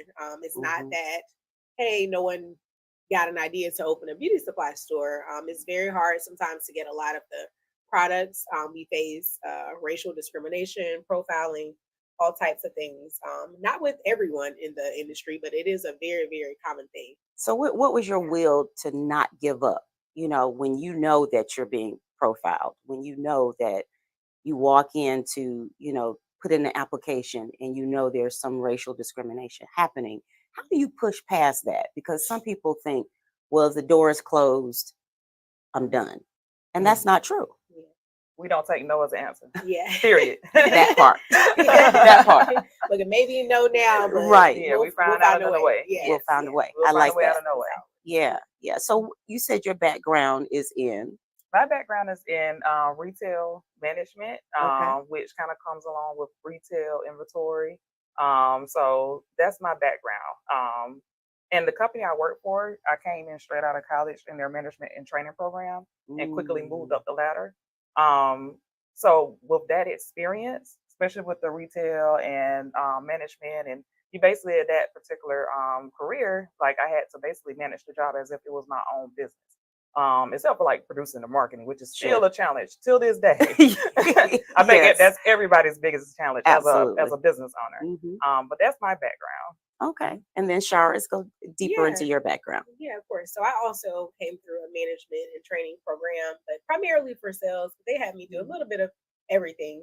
Where I ended up was in project management, and I managed books of business. I'll just say that for a lot of the large Fortune 500 companies, and I travel anywhere from here in Atlanta to Texas to Mexico, Canada, all over, working with a lot of clients. And so I just tried to take that, those skills and kind of apply them to what Dana and I are doing, because as we mentioned, there are a lot of moving pieces. And so that definitely requires a little bit of project management. Even if I didn't study it, you have to know how to manage certain things. And here, that's the commonality between both of us. Absolutely. And now I have a better understanding about these two, right? Like I said, I know them. I'm one of their customers, but they have a comfort level about how they work together. And so that has a lot to do with the background, right? And so we want the viewers to know on the Incline that you can always learn from wherever you're working. I had an old boss, a CEO years ago, and he would tell me, just whatever you're doing here, just stockpile it, because you will use it. You will use it somewhere in your life. Don't just say, oh, well, I work a job, right? I work for another company, and you're not taking your position seriously. Which can be hurtful to you later on when you need a skill set. Yes. Because as a business owner, how many hats do you wear? A million. Yeah. We're working on that right now. Without telling too much, we're working on making sure that we, we staff not just appropriately in-house, but making sure we have the right people on our team. Some of that will be externally, but as you said, either way, regardless, we definitely wear plenty of hats. Yeah. We wear plenty of hats, and that's a part of the business model, right? It's a part of being a small business. It's like, you may not be at the stage where you can have a whole corporation of people running your business. And so now you have to wear about 10 hats at one time and know how to juggle them. But isn't it freedom, though, when you get to the point of being able to say, I can hire somebody? Yes, definitely. They both are like, yes. No, like, it was ridiculous. Like, I was literally working, what was it, like 16, 18-hour days? I would go so before we opened, I hear this, don't you? like almost for a year, a little under a year, I would literally I'll be at my job that I had before from 6 to like 2 or 3 or something like that. And I'll leave straight from there and go straight to the beauty supply store until 8, sometimes 9 o'clock at night if we had stuff to do. And that was literally like with no days off at all. Thank you for saying that. Like no days off. So people say they work all the time. No, I get it, but you have to do what you got to do to get where you need to be in life. Yeah, because it looks easy. And that's why I want people to understand any foundation that you pour, right? I came from a family of builders. And so I was that little girl, I can probably build a house, right? Me too. You too? Yes, me wow. too. So you get it, right? And people see, oh my gosh, this is gorgeous mansion. But there is so much behind the stability of that mansion. You get that foundation. If the foundation is messed up, the whole thing is messed up. Yeah. And so, like you said, oh my gosh, it's a big deal. So we want you to know that on the Incline. It's like, don't give up. How many days have you been frustrated? Plenty. Yeah, too many to count for sure. We turn them into funny days, though. We don't. So when something happens, we laugh about every day. It's some stuff that you wouldn't even believe we would laugh at. You're like, wait a minute, y'all laughing at that? You got to. Right. Yeah. Right. Yeah. Some of the older people will tell you, just keep on living. That's right. Keep on living, because you will realize that what you think is just a disaster, you can manage it. You can manage it. It's going to be okay. You just have to reset, keep calm, stay calm, and just think through the process and have faith. Or you got to, really, really think above your own capacity. Right. So ladies, tell me like some highlights about your store. Are there any particular products that you like to push? Are there seasonal things that you push during the year? Yeah. Sure. So, let's start with the first part. We definitely like to promote and share that we do have our own line of products, as Dana said. We do have our own lip locks. We have our own virgin hair, something that's called a perfect parting comb. We have our staple items that are not for sale, but more so for customer engagement. such as coming in and taking pictures in our Barbie box.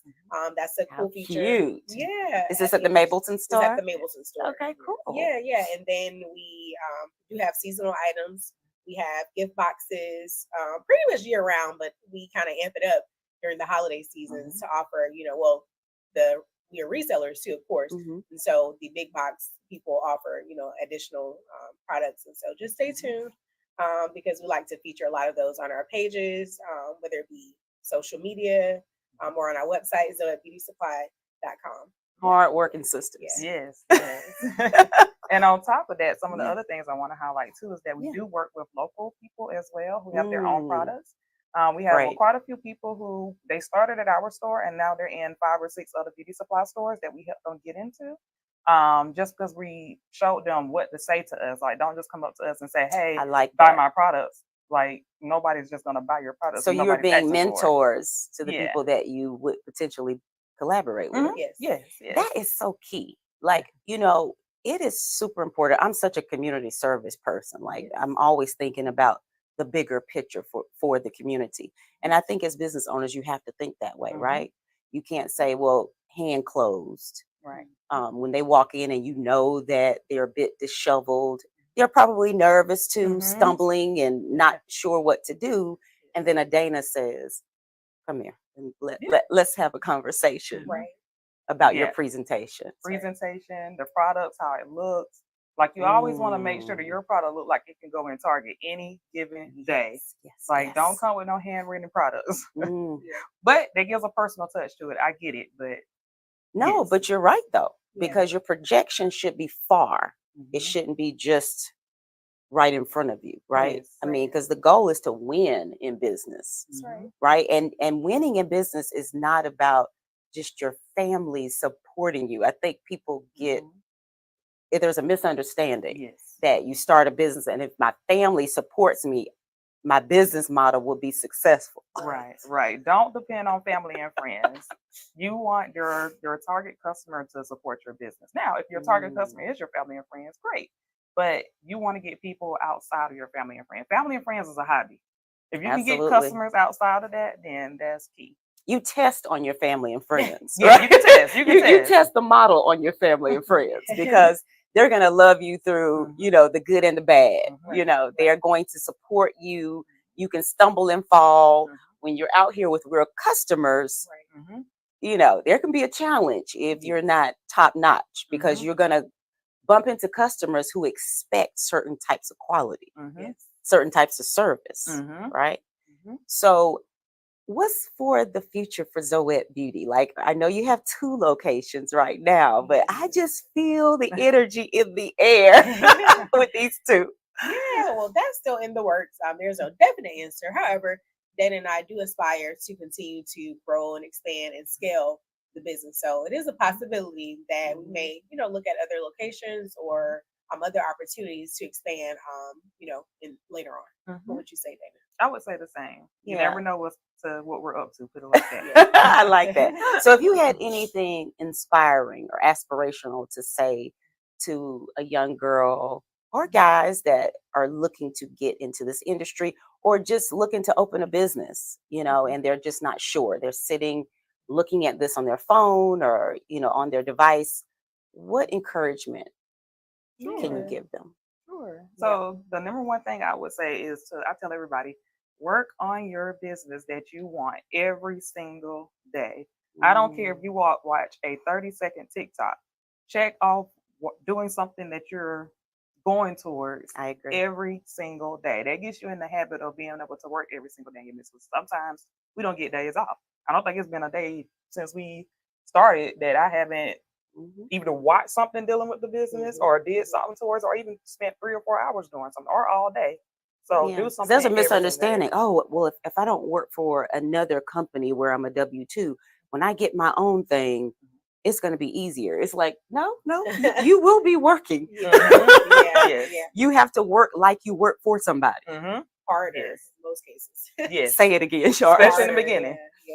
You have to go almost in overdrive mode. I mean, you have to find your own balance, of course, but by no means necessary, can you just completely relaxed. So just to go hand in hand with Dana said, outside of working on it every single day, I would say it's never too early to start. Or too Definitely- late. Yeah, or too late. That's Or true. too late. That's true. Yeah. That's true. I mean, an idea can become, a vision to your plan, and then you can start to implement. And as she said, even if it seems overwhelming, just start on it piece by piece, day by day. Whether it be, like she said, reading something, reaching out to other people. You'd be surprised who will actually be willing to help. Not everyone's in your corner, but not everyone's against you either. And so, whether it be someone else already in the beauty supply industry, whether it be restaurant, whatever, there's usually someone out there that's either offering free advice or help. And then don't be afraid to make an investment. People tend to take you more seriously when you are willing Invest to put, in yourself. That's right. Ooh, that's a nugget. That's Yes. right. Invest in yourself. That's right. Because if you're looking for somebody else to believe in you and you don't believe in you, right? You got to be a bit of a risk taker. If you're actually going to be a serious business owner, you have to be a bit of a risk taker. Now, there's different levels of risk. Yes. Right? Some of us are high risk takers. Some are low, some are medium risk takers, but you do have to take a risk. Yes, Right? definitely. Well, ladies, thank you so much for being on the Incline. I really appreciate this. I'm sure the viewers appreciate the nuggets that you've dropped. And as the ladies mentioned, find a mentor. Walk up on a Dana and a Sharis at Zoet Beauty Supply Store and say, hey, my name is, can you help me? And it may not be in beauty. It could be in something else. That's right. Yes. Right? Yes. Because these are business ladies. These are business queens. So they can help you, right? Absolutely. It's about community. So Yes. thanks. And we'll see you again later on the Incline.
My boss would also say different things.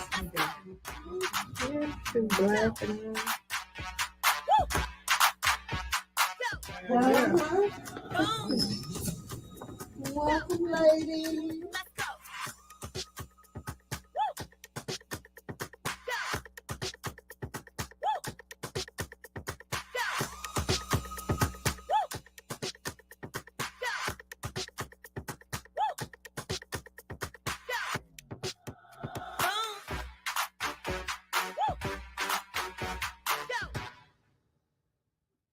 Okay, Miss J, you are on the Incline with Crystal.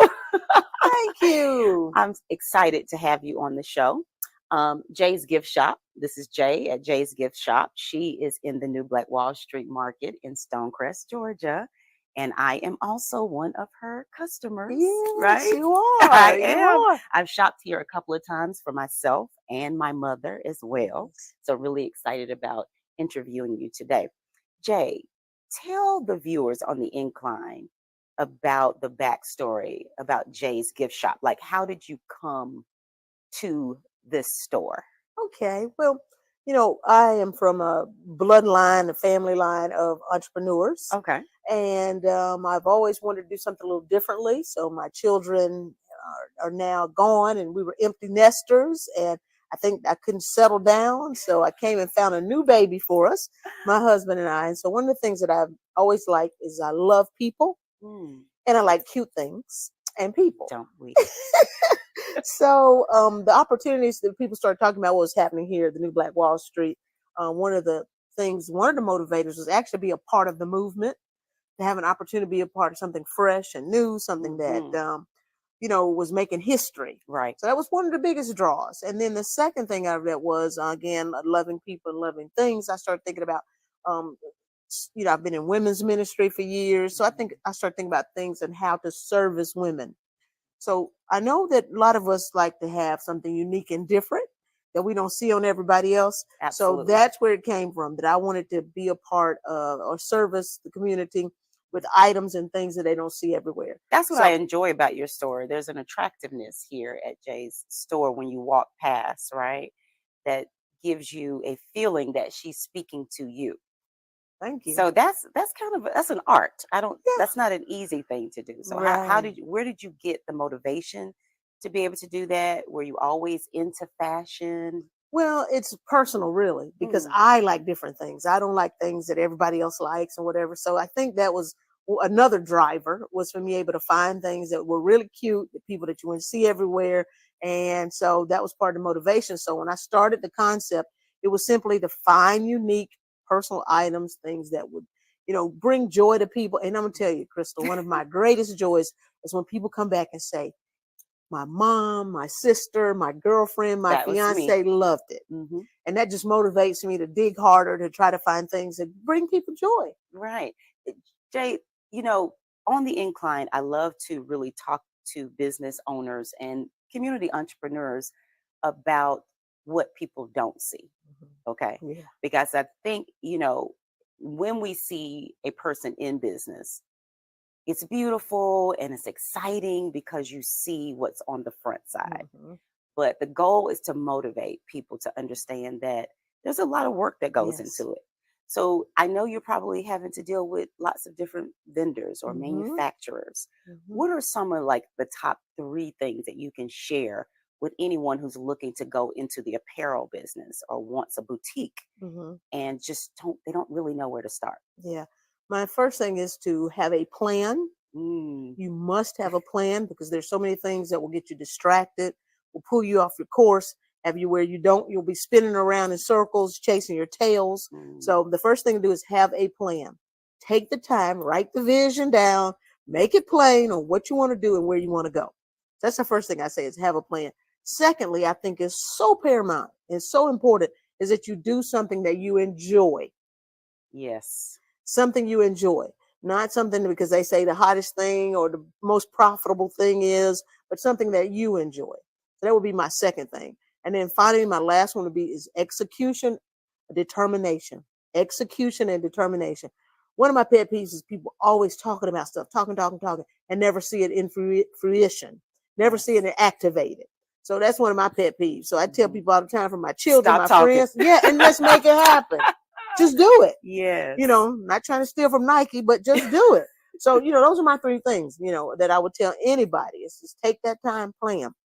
Yeah. Take that time, make sure it's something you enjoy. So you're not waking up every morning going, I don't want to do this. You see how excited Jay is. This is her real personality. So when you come by her shop, you feel that energy inside the shop. It's in the decor, same drive. And so it does need to speak to your persona, doesn't it? Yes, absolutely. Whatever you're doing, be genuine about it, because your customers will pick up on that. Make sure you enjoy it. Mm-hmm. And you mentioned the writing it down, the planning. I think people get overwhelmed in the planning part. Yeah. Because it's all up here. Yeah. Right? Yeah. And you just have to have the patience you can't write it all down in one sitting. Mm-hmm. Can't write it down in one time, but you just take your time.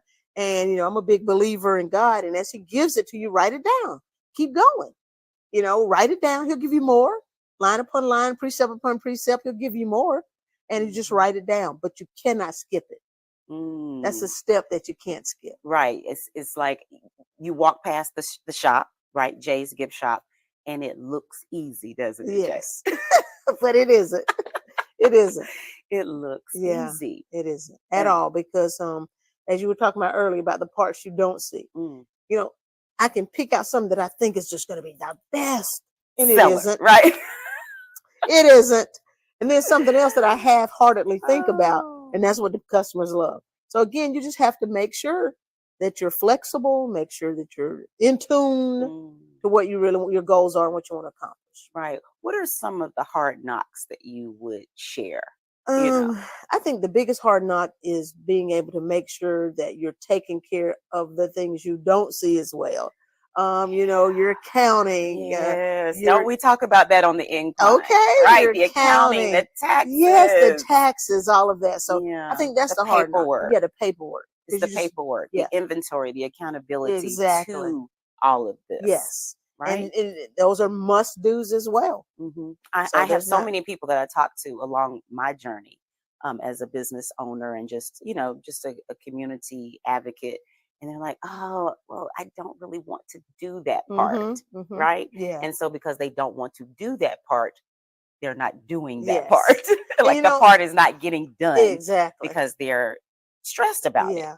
And sometimes you just got to hire somebody. Mm. You don't want to, but make that a budget line item and you hire someone to do it for And you can aspire to hire someone. So, Yes.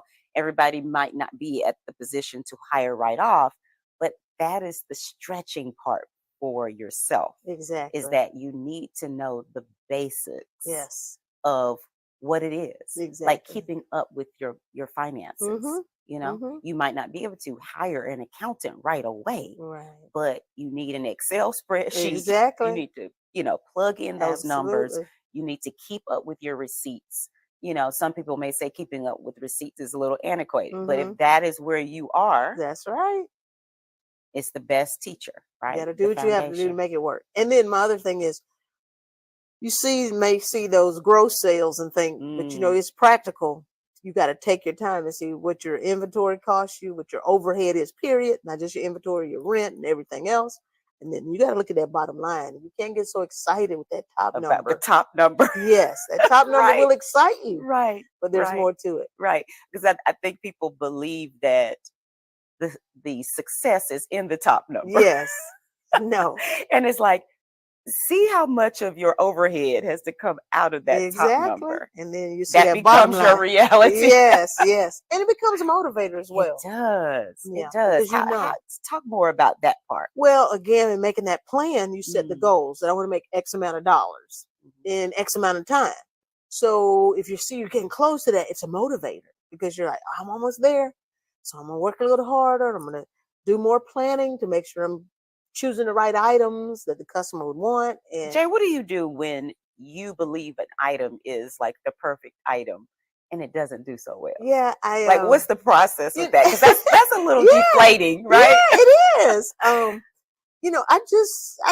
I'm flexible. I just pivot. I'll be Oh, I honest. like I'll just it. pivot and just say, okay, and laugh about it. Or, my husband, I'll discuss it, and he's picked some things that go very well. So he's like, I chose that. So, and just pivot. Yeah. There's nothing to do. Yeah. I guess you can't really, some of what you're saying is that you can't get so emotionally tied Yes. to certain things when you're Yeah. running a business. Yeah. Right? And sometimes maybe all business owners, so I'm not picking on us, but Sure. sometimes I think African Americans Mm. tend to get too emotionally tied in their business. Mm. I think that's where some of that quitting comes in, that giving up, because I think we're so emotionally tied to it. You are you. The business is the business. The business is an offshoot of you. So, not the other way around. Right. The So business make decisions Yes. from logic, exactly. right? And business. Analyze, Yes. right, what you're doing and not Yes. make your decisions from your emotions. Exactly. How you're feeling that day, how your Exactly. family is feeling that Mhm. day. What Yeah. mama said about a particular thing, Yes. right? It's Mhm. really in the details. It is. And again, remaining steadfast. Right. So what are some of the really, exciting pieces that you like and the customer likes? Well, one And Jay's. of the biggest is these bags. I mean, these Okay. are just one of the most popular items that I have. I can see why. People Mhm. love them, and they're very practical That's too. really nice. They're Yeah. very cute, but they're practical as well. Right. Fashionable too. Fashionable And and these are practical. travel bags, by the Yes. way. They have Uh-huh. rollers on them, right? Yes, and a lot of executives and educators buy these because instead of pulling computers and laptops on your shoulders, you can roll them. Yeah. So that is just a real popular item that a lot of people like. I have different colors and styles and everything. Yeah. Of course, my fedoras. I'm She's wearing one her today. fedora. But these also are very popular. You know, we went through the movement when the red bottoms was all the rave and all the craze was over the red bottoms. So Okay. these have always done well. It's a nice accent piece. But I have all colors and shapes and sizes, so they do very well. Okay. My dresses and my little cute dresses and outfits. And she does so well. You can kind of see a little in the background of, you know, how she places things in the shop. She's just not throwing them in position, right? Jay? Right, exactly. And I change them. Okay. One of the things that I do is I change them around because you want people to walk by and say, "Oh, that's the same thing she had Right. last week." But I have people tell me I Right. have repeat customers. I'm Okay. blessed that I have repeat customers, and so because of that, I have to have something different for them. So I think about it in my inventory. I make sure it's something different. Yeah, something fresh and exciting. And they Yes. probably come in looking for that. They do. Right? Like, what you got this week? Yeah. So let's talk about repeat customers versus new customers. You know, and why is that important, Jay? Well, repeat customers are certainly because they not only become your repeat customers, they become your advocates. They will in turn take that and tell their friends. And you know, I tell them my Wednesday crew that comes to the concerts that they have in the Pink Lion. I brought my friend in here this week. I brought my sister in here this week. So that always works very well for me too. Of course, you can't be, you know, you're not going to survive with just repeat customers. So your new acquisitions of new customers are just as important. And the only way to do that is to be able to have something that's inviting, as you said, and fresh to draw them in to become a customer. Absolutely. And my first corporate America job was customer service. And so I can tell. Yeah, that was my I can tell. So, you first. know, also on the Incline, we talk about background, you know, the background of a person. A lot of times you see what they're doing today and you think that's where it started and that's where it stops, but not true. That's right. So you want to learn from the place where you are today and just stockpile the education. That's right. Stockpile the education. That's beautifully said because my first corporate America from college job was customer service. So that's also so vitally important that you keep your customers happy, you make them feel warm and welcome. Sometimes you go into shops and stores and people are just dry. Yeah. It doesn't mean that we want people to follow us around and harass us because I don't think we want that. Right. But it's something inviting about customer service, right? Yes. It's in the service and people will pay the price. That's right. Your ticket price for items when they feel they're receiving customer service. You're right. So I tell any entrepreneur, anybody, let your customer service be just the engine, the gas for your engine to fuel your company. Customer service. I talk to them. I don't just go pass them a receipt. Talk to them. They talk to me. Most of them want to be talked to. And don't you have to do that? You have to push up the incline on days when you might not feel so great that day. Yes. You know, you have to remove self. Yes. You know, so how does that work when you walk in and you just might have a headache that day? You might not feel so well that day, but you got to think about the customer. Yes. This person is coming in to share with me, you, their hard-earned money. They have chosen to come to you. And because of that, they're entitled to get the kindness, the respect, and everything else that they deserve for coming in your shop. So you have to deliver. Right. You got to think about that first because that is something that I think we all have experienced. You go into different shops and you walk out kind of bewildered. It's a feeling. It's like, did they really want me in that? Yes.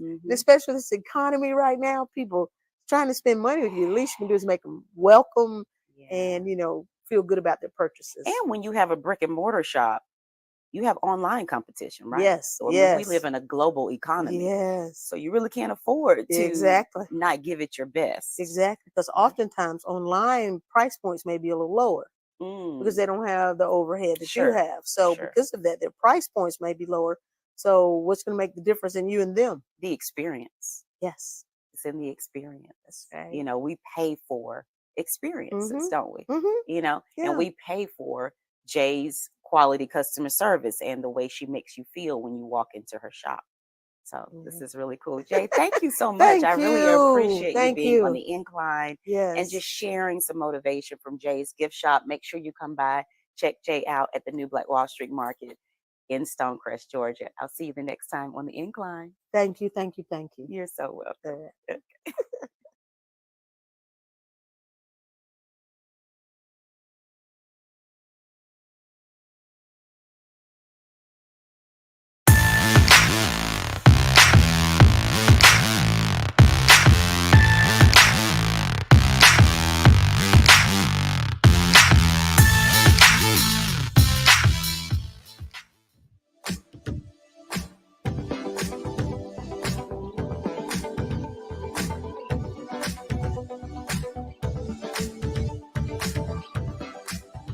So it's all good and then some. It's not about me personally, but it's more so about that family wealth, creating that generational wealth. And it's about creating that empire for the family. So our children's children won't have to go through the struggle. And so that's what it's about.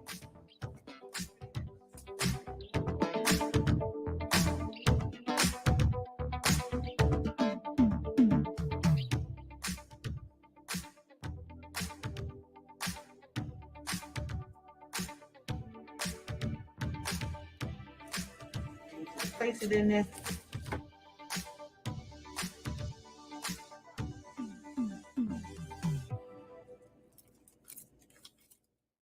Hello there. Thank you for tuning in to the Incline with Crystal.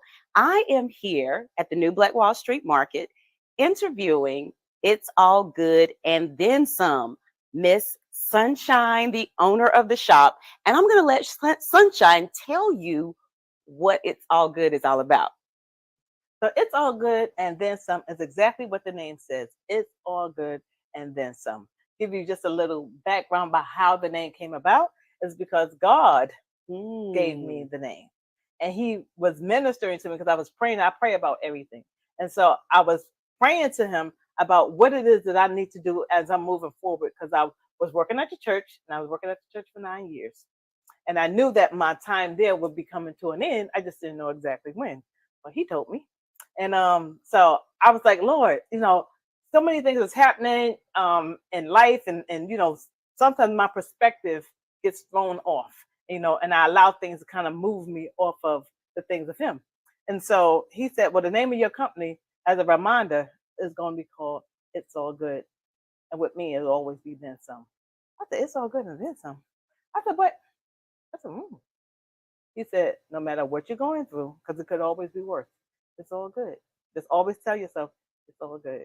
Absolutely. And so your product is going to be good. And it's all going to be good. And with me, it will always be then some. And I was like, now you see how she has all of her yellow on and her shop is really bright and colorful. And not only do the children love it, but the adults love it. It's an exciting place to come and visit, right? yes. If you're feeling low, you're feeling down, come by the shop and you'll leave here with a different feeling. And that's because that's how you started it. Yes. Right? Exactly. And me and my son initially got the business off the ground in 2021. Okay. And when we used to go out, just by judging everybody's reactions and stuff, he's like, Ma, you have a ministry of flavors.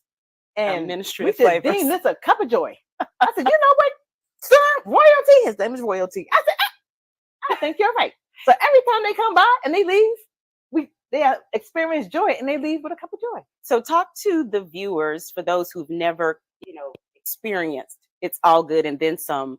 Tell them what you sell and, if they could compare it to something so they could kind of envision what's happening here at your shop.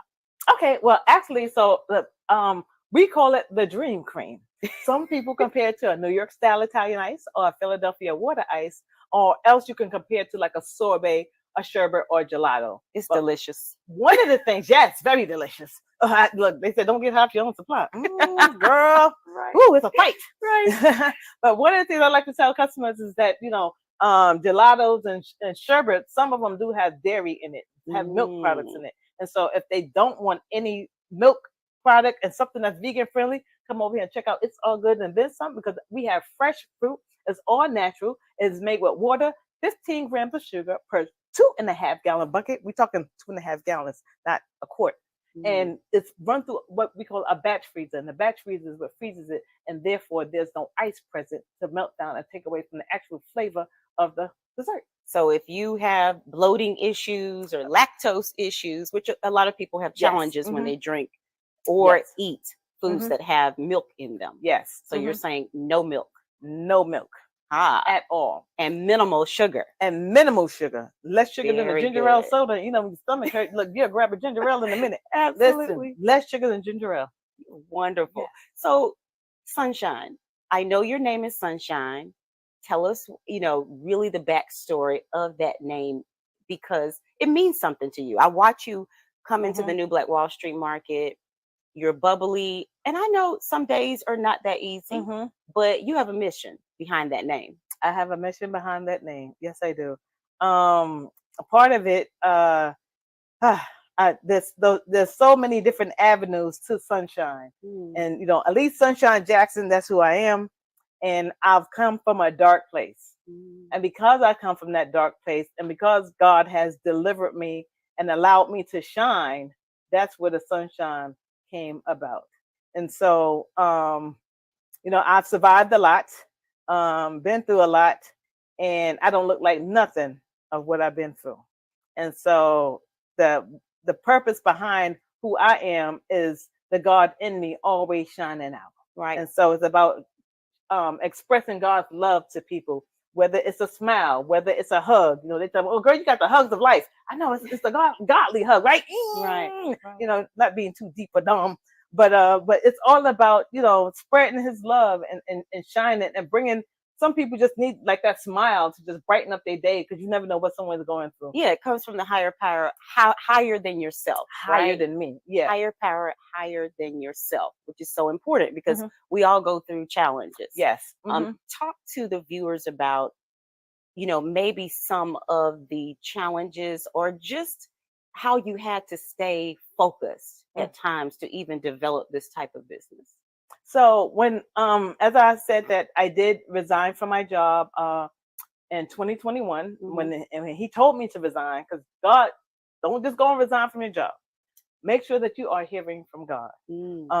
I can recall the day when He told me to resign, and I had tears in my eyes because, like I said, I worked at the church, and it was like a church family to me. It's like, coming in, almost like coming to Black Wall Street. It's like family, and then you get used to coming to see family, and so day in and day out, that was just where I would go, and they would, "Oh, here comes Sunshine. Hey, Elise, how you doing?" And just that was just me, the bubbly person.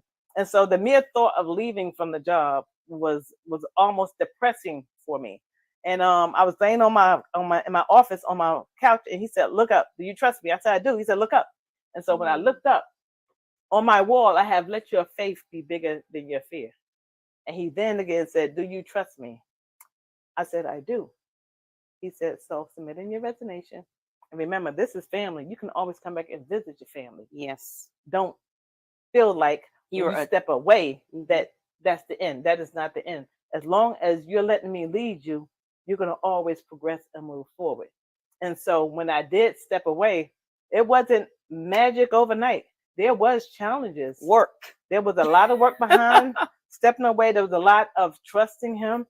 There was my product is not here. So currently I have to outsource it, but I'm from up north. So I have to travel to go get it and bring it back.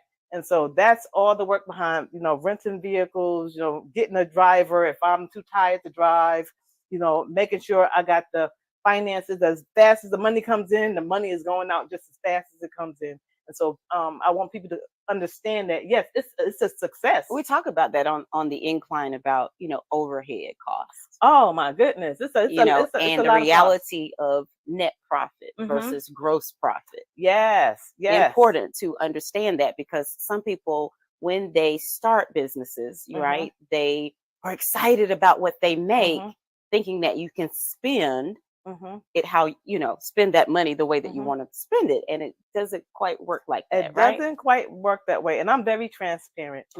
Last year, I've made close to $150,000. You hear that? I spent out $147,000.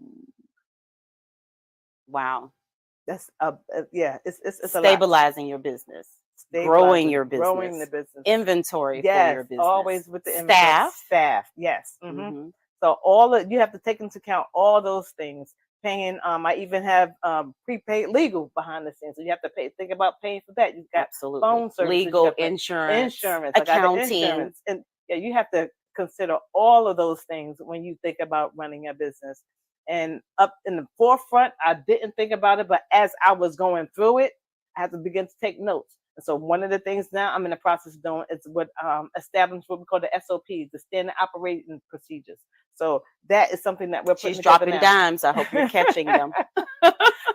And so as we putting that together, the other thing that will be included in that is the checklist. Because sometimes you go through things, it's just like, oh, I forget this, I forget that. But if you got checklists, It is so important to have checklists. to have a checklist. I mean, because when you're busy, yes, you see she is like getting it every day, right? You can tell she's waking up early. She's probably going to bed late at night. Yes. And it's a lot in between there. Mhm. So it's important to write it down.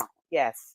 Hold yourself accountable to the checklist, right? Yes, exactly. And get it out of your head. And that's the other thing, get it out of your head and on paper, because anything can come in and push that thought or that task out of your life mind. distractions. Yeah, right? life. Oh, so many life distractions. You know, you're still a mother. Yes. Right? Still a mother, still a family member, still a family person, community advocate, and being able to be out there and networking, because it's all about networking. With your business, you're always networking. You're always growing your business. And for me, if I'm not working, then I'm not eating. If you don't work, you don't eat. And that's the other thing about being a boss and an entrepreneur is if you don't work, you don't eat. So let's talk about working for yourself. Yes. Because when you work for yourself, you can set your own hours, but you can't. You can't. when you're serving, right? Yes. When you have a service or a product for customers, yes, there's a balance between I own this and I also have a product that I'm servicing to my customers. Exactly. How do you balance it? So for me, I'm praying God and thanking him for the help that he's sending me. I'm already giving him thanks for the help that he's sending me. I do have my cousin who actually works with me, and she's great, Nicole. She's here. She's she's a diehard. I need more diehards like that to work with me. But it's almost like I feel like I'm an octopus. So I am, the center, but then I got all these arms. So even when I'm not here working, I'm outside working. My other business sometimes also, which I have a balloon business. So I'm running two businesses simultaneously at the same time. But to much is given, much is required, right? Ooh. And I think that people feel that although you can hire help, you can enlist volunteers, but when the vision is given to you, there's a different level of responsibility always. Always. Right? And you have to keep that in mind when you're thinking about a business that you're getting into. And so I have a passion for this. All my businesses, believe it or not, are surrounded around what? Joy and sunshine, because that's my passion. My passion is to bring out as much joy and give out as much joy and shine. Light. Yes, I want to be that light when people be like, oh, they love to see me coming and hate to see me This go. is why I wanted to interview you, because I believe the same thing with the Incline Show, right? That it's not really about Crystal, but Crystal becomes the vessel for the message needed for our communities. Yes. Right? There's someone watching who needs inspiration, right? Exactly. Aspiration. Yes. They need a push. They need a pull. Yes. They need someone to hold them up. They need a cheerleader. They need someone to say, yes, you can, even in all of your adversities. Exactly. You can do it. Exactly. Right. And so you mentioned earlier when we weren't shooting about going through a project management program. Yes. And how much you had to put into that to get to accomplish it. Tell the viewers a little about that. So as funny as it may seem, I was almost in a project manager's role, but although you're in the role of a project manager, the behind the scenes to become a certified project manager is a whole different beast. And so it's a lot of studying. I mean, it's dedication. Consistency is the key to the breakthrough for anything. And so I had to be diligent and consistent with studying, taking on the notes, going back, I failed it the first time, then I failed it the second time. And then I went back that third time. I said, Lord, This is the part I wanted you to hear, right? It's not just that she went for, I know they're like, what does project management have to do with this business model? But I wanted you to hear her story about not getting it the first time, going back the second time and not getting it the second time, right? Yes. And then that third time, God, when I prayed to him, again, you probably think, oh, she's so spiritual. I am not spiritually dumb deep, but I am a spiritually woman of God, and I trust the things that he leads me to do. And so the third go around, he said, I want you to have fun with it. I said, have fun with it. I love it. He said, you're too serious. You're too, and you're getting too worked up. When you go in there, I want you to have fun with it. And believe it or not, I got in there, girl, and I started singing Coco Melon. Baby shark, do, baby shark. And I'm just pushing the, and when I tell you, not only did I pass it, but I excelled. Wow. I excelled. Because I trusted God more than I trusted myself and my ability to get it done. And this is what we want you to know and understand is that you got to push past your life challenges. Okay. Yes. You got to push past your thought process because self will give self so many excuses. Yes. Like you can talk yourself out of something. Of something that is meant for your life. You would throw yourself off of your own path by overthinking it. Yes. You got to get to it. You got to do it. You got to climb the incline. You got to climb the incline and get past it because life is going to happen. But what do you do when life is happening? Yeah. And so as a good example, last quarter was a tough quarter for me because I had a lot of emotional things happening, family tragedy. So I had back-to-back deaths in my family. And I had to push through the bad quarter. I had to push through the bad loans. I had to push through it all and stay focused on the path of what God placed me on. And so he told me for this year, forward. My word for this year was forward. And then he came back and told me, stay the course. So I was like, forward, stay the course on the incline. On the incline. There you go. Yes. There you go. There you go. So Sunshine, tell the viewers about your flavors. Like, what do you have? Dream cream. Oh my goodness, the dream cream flavors. Look, as we get back over here to It's All Good and Then Some, let me tell you, the flavors are, the kids tell me it's busting, this Sunshine, it's busting. So we got everything from banana to bubble gum to, I call them the Phantom Fudge. I got my cotton candy. I got my lemon. I got my Mango Licious, which is one of the #1 sellers on the menu. There's the sour apple, the sour watermelon, the sour grape, the lemon, and we got one called Tropics. The Tropics is a combination of orange, pineapple, strawberry, and lemon. And together, it almost gives you like this Hawaiian punch flavor. But when I tell you it's bussin', it's bussin'. So I've watched customers, right? I'm just like people watching at times when they're, standing at your shop. Yes. From all ages. And everybody is smiling and they are super excited. It's like being at Disney. But you're at It's All Good and Then Some. Yes. And the great thing about it is that we like it to be an experience. And so with that experience, we just don't put it in one flavor in the cup. We tell you, hey, have fun with it. Fun with it. Put different cups, put different colors in the cups. And so we do different flavors and just this is really cute. Yes. And even my displays are God-given things. I know. Look at the display so that when you walk up to her shop, you can actually imagine what it is. Yes. You're going to be getting. Yes. God was like, use Play-Doh. I said, Lord, I'm using slime. I was going to say, yes, this is Play-Doh. Can you see? When I first walked up to your shop, I was like, what in the world does Sunshine have in this cup? So it's Play-Doh, by the way. Yes, it is Play-Doh, but it displays exactly what the flavors are without, taking it out the freezer because it is cold, so it has to stay cold. She wants you to see it, imagine it. Imagine what it is. And the great thing about it, because we do ship, we cater, parties and events, and so when we ship it out of town, we use dry ice and UPS. And so we got customers in Maryland, Indianapolis, Illinois, New York, Florida, Alabama. So we just And I was reading on your website, I was snooping around, researching a little bit about your business model, and you're in other places other than the new Black Wall Street market, right? Yes. And so we did open up another location. Okay. Yes, up in Conyers, which we will officially have it open for everyone to come and see us on April 11th. We did little soft openings, but now we will officially be open on April 11th, where you can come up to Conyers. You see, this is dropped on the Incline with Crystal. Yeah, you heard it.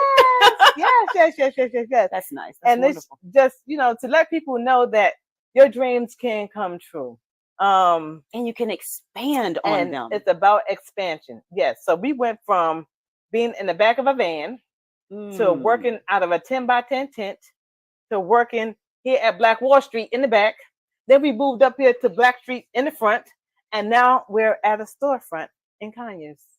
Yeah, so it's all about inclining it. And that does not just happen on its own. No, right? No, it doesn't. You have to believe.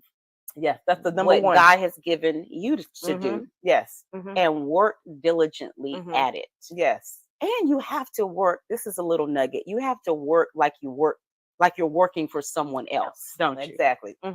Because if you feel like you're working for yourself, you'll get complacent. Yeah, there's an accountability. Yes, that you have to have. And so it's all about being. You have to be more accountable to yourself as opposed to, I'll be more accountable to something. Well, what about you? So you're not that important person. Takes discipline. Yeah, it takes a lot of discipline. Yeah, and the willingness to want to move forward. You know, because a lot of people get to a certain point and then they'll plateau and they'll stay there. No. God has put way more in you than you think you have.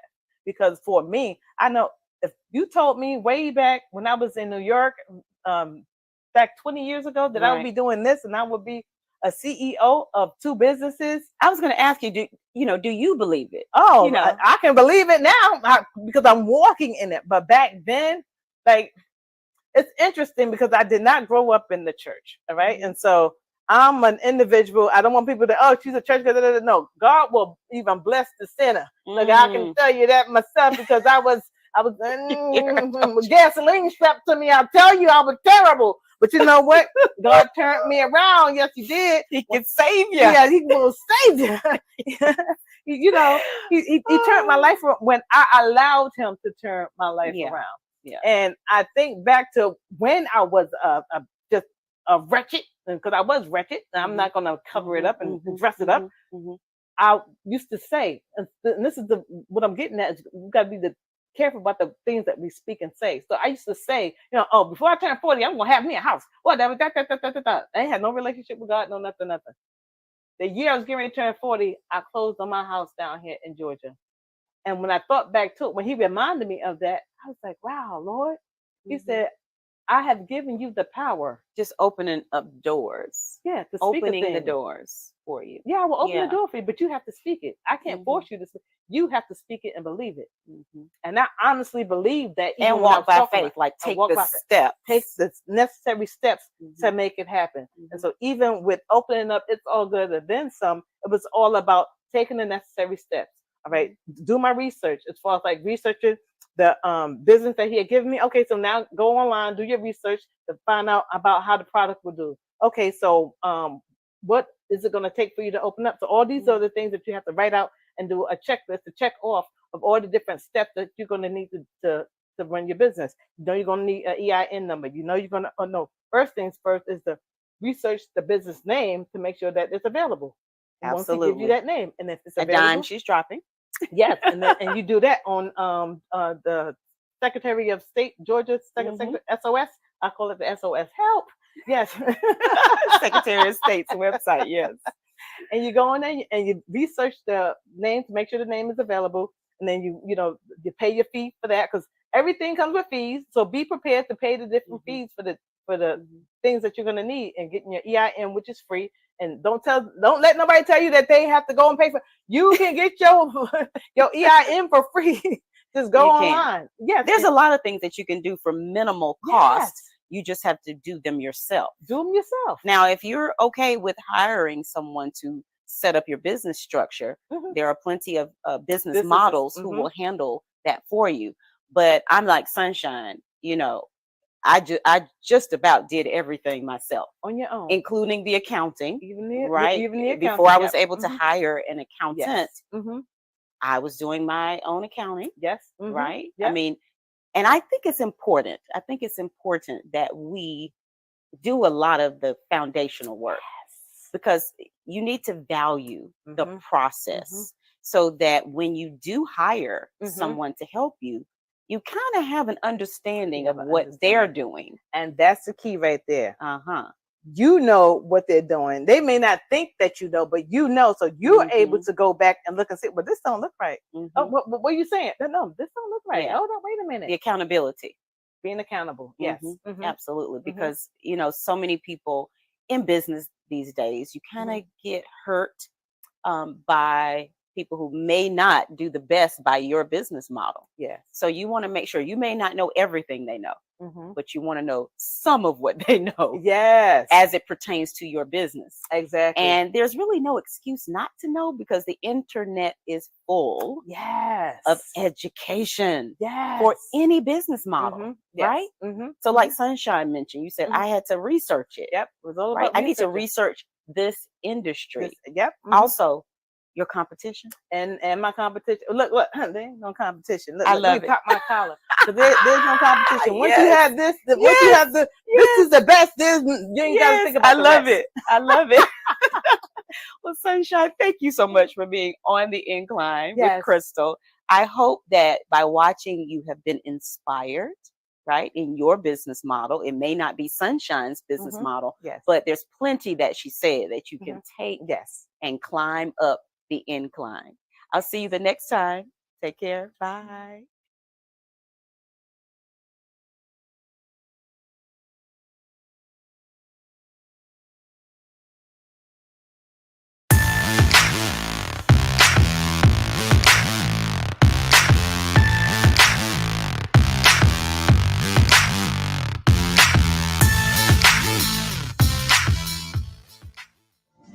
I am the owner of Amour.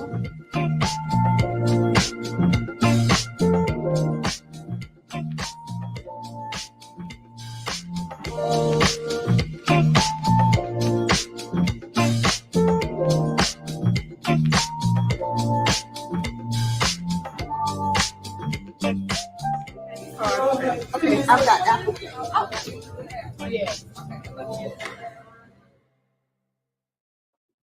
Hi there. You are watching The Incline with Crystal, and I am interviewing Jay, the owner of Amour Tea Company. Thank you. Yes, we are here at the new Black Wall Street Market inside of Maddie's Tea Room. Correct. We are inside the one and only Maddie's Tea Room that is founded by Mr. Bill Allen, a gift to his wife. Wonderful. I was going to ask you, do you know the backstory behind Maddie's Tea Room? The story is that his wife loved a matcha tea, which is a powdered green tea that is wonderful, wonderful for the woman's body. And he decided to give her this room here in the new Black Wall Street for a birthday gift, a tribute of their 52 years of marriage. Wow, 52 years of marriage. Wow. I'm speechless. How about you? Of course, most definitely. Somewhere we are seeking to reach. Yes. So, Jay, I really, really wanted to interview you, right? I have known you for some time, right? That's correct. We are inside, our products are inside of Aaron's Gourmet Grocery, inside of the new Black Wall Street Market, where Maddie's Tea Room is as well. So, Jay, before we delve into what you're doing currently for Amour Tea Company, let's get your backstory, because I think there's value in the backstory, right? That's what the Incline is really trying to promote. You know, we want those of you who are aspiring to own your own companies, your own businesses, to become an entrepreneur, right? Right. You need to know all of the backstory that goes with it, not just the splash of what people see every day. So take us back to what motivated you to start Amour. Well, Crystal, I will say this. It's not just Amour, it's a movement for me and my family. It's a movement. It's a movement introducing wellness through teas. We want to bring it into your home. It is the second world largest drink beverage on the planet that can do almost everything if though it was water, just add a little wonderful colors. So when COVID hit in 2019, honestly, I lost my job. My daughter said, so where are we going to go from here? And so we're going to pray about it first. I went into a deep prayer, and God told me, you're going to do teas. Never thought about doing teas. My whole objective movement was honestly a clothing boutique. This just show you how good God worked. A clothing boutique was the idea, because I love fashion, I love dressing, I love wearing clothes. That's a big jump, Jay. Love buying them. From clothes to teas. To teas. But this, what happened is I chose to be obedient, because God said teas. And my daughter said, well, you drink that all the time. You did a wonderful, you promote it. I did it when I was in college, but never thought about having a business with it. So COVID hit. So when God said you're going to sell herbal teas, the next step was, what we going to name it? That's exactly what she said. What we going to name it? Her and my niece. That's okay. I'll give you guys 5 names. The next day they came up with 5 names. But that night again, God said, it's going to be called Amour. So I told them, I said, well, I'm sorry. We already got a name. When they heard the name, they said, oh, okay, we really like that. Let me tell you something. The journey of putting this foundation movement together was an easy journey. God had every step laid out for us, the name, the license, everything we needed, the banking, the insurance, everything we needed. He gave us avenues on how to get there. Never knew about how to start a business, never knew how to put it together. More or less putting it on a poster board saying, okay, how the tea is going to look. We're going to make it a straight tea or a curvy tea. Faith. And so faith. You were walking on faith, and then God guide you. Mm-hmm. It's amazing. It does make your journey easier. It's amazing. When you can listen to what God is saying to you. Not about what you want. Because again, that wasn't what I saw in my vision. My vision was a clothing boutique, girl. And I'm still asking God one day he still might give me that clothing boutique. But in the process of that, I have a mother that ails a lot from high blood pressure, cholesterol, diabetes. Can anyone relate? You know what I mean? I think and so. That's a whole family gamut of African Americans, not just African American, but all race of people. It's a global problem. Those are right now. Global problems. Yeah. So we want to be a part of the team that can give healing through wellness on a natural way. I love it. Instead of a medical pharmaceutical way. So that route is what we chose, and that was given to us. So our moment was, we can get people to just listen and then taste, and then they begin to enjoy. And then while they're doing that process, they'll be healing their body from what is known. I like how you said listen, because the listening is where the education is, right? Right. It's where the education, and that's what the Incline is about. It's about listening. It's about thought-provoking education, motivation, belief, understanding about what you're doing in your life. How you take care of your body, how you take care of your family is very important. So Jay and I and Bree, who you heard her speaking of, is her daughter. They're co-owners of Amour Tea Company, and they're lovely people. And they're in different stores, right? Not just at the New Black Wall Street Market, but you can come here to check them out in Aaron's Gourmet Grocery. But where are some other locations where they can find your teas? Our other locations right now is Virginia Highlands, down at the CFS Virginia Highlands Market. We're definitely online, which is tiamour.com, where we're there 24/7, 365 days out the week. And we really employ everybody to come aboard and just subscribe to get the knowledge on how good these teas will help you and just make you smile. The most important thing is that we want to bring joy. It's not about selling the tea. It's about getting them the knowledge of what the tea is known for. Right. That is what we do most of the time. We spend so much time with our customers, just educating them, getting them the knowledge, and to make them want to try it. Because trying it is the key. People are afraid to just try something different. So give me like your top 3. Do you have a top 3? Our top 3 sellers are hibiscus, ginger, and our digestion tea. And what are the benefits of the hibiscus? Really motivates high blood pressure, helps stabilize it for you. It helps with your digestion. It helps break down toxins in the body. You know, it helps some people to rest very good at night. Ginger is a strong, oh man, that's my number one for me personally. It's a great gut health. It keeps that gut cleansed because what we are known is all our ailments starts in the gut. True. Not in the heart. Mhm. People think that. It I tell my starts in the customers gut. the same thing. This is Every- like the engine That's in the your engine car. to everything. They say the heart, but it's really not the heart. Everything floats. The bacteria floats back up and goes into the heart. So yes, we do have the issue with heart disease. But if we can find a way to keep our gut cleansed, we don't mean taking an over-counter laxative. That's not gut health. That's not gut health. We want something natural that's going to break down that probiotics, which is the bad bacteria, into the gut. And just think you're drinking something that tastes good. And her And it's teas helping you are at the same lovely, time. by the way. One of my favorites is Her peppermint tea. So Jay was so wonderful to make sure that we have peppermint tea in Maddie's tea room today, right? Exactly.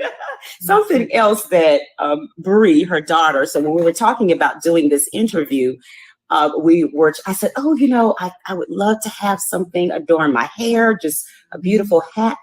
And what did Bree say to me? She said, it is called a fascinator. A fascinator, okay? That's my Correct daughter. terminology That's my for daughter. Maddie's tea room.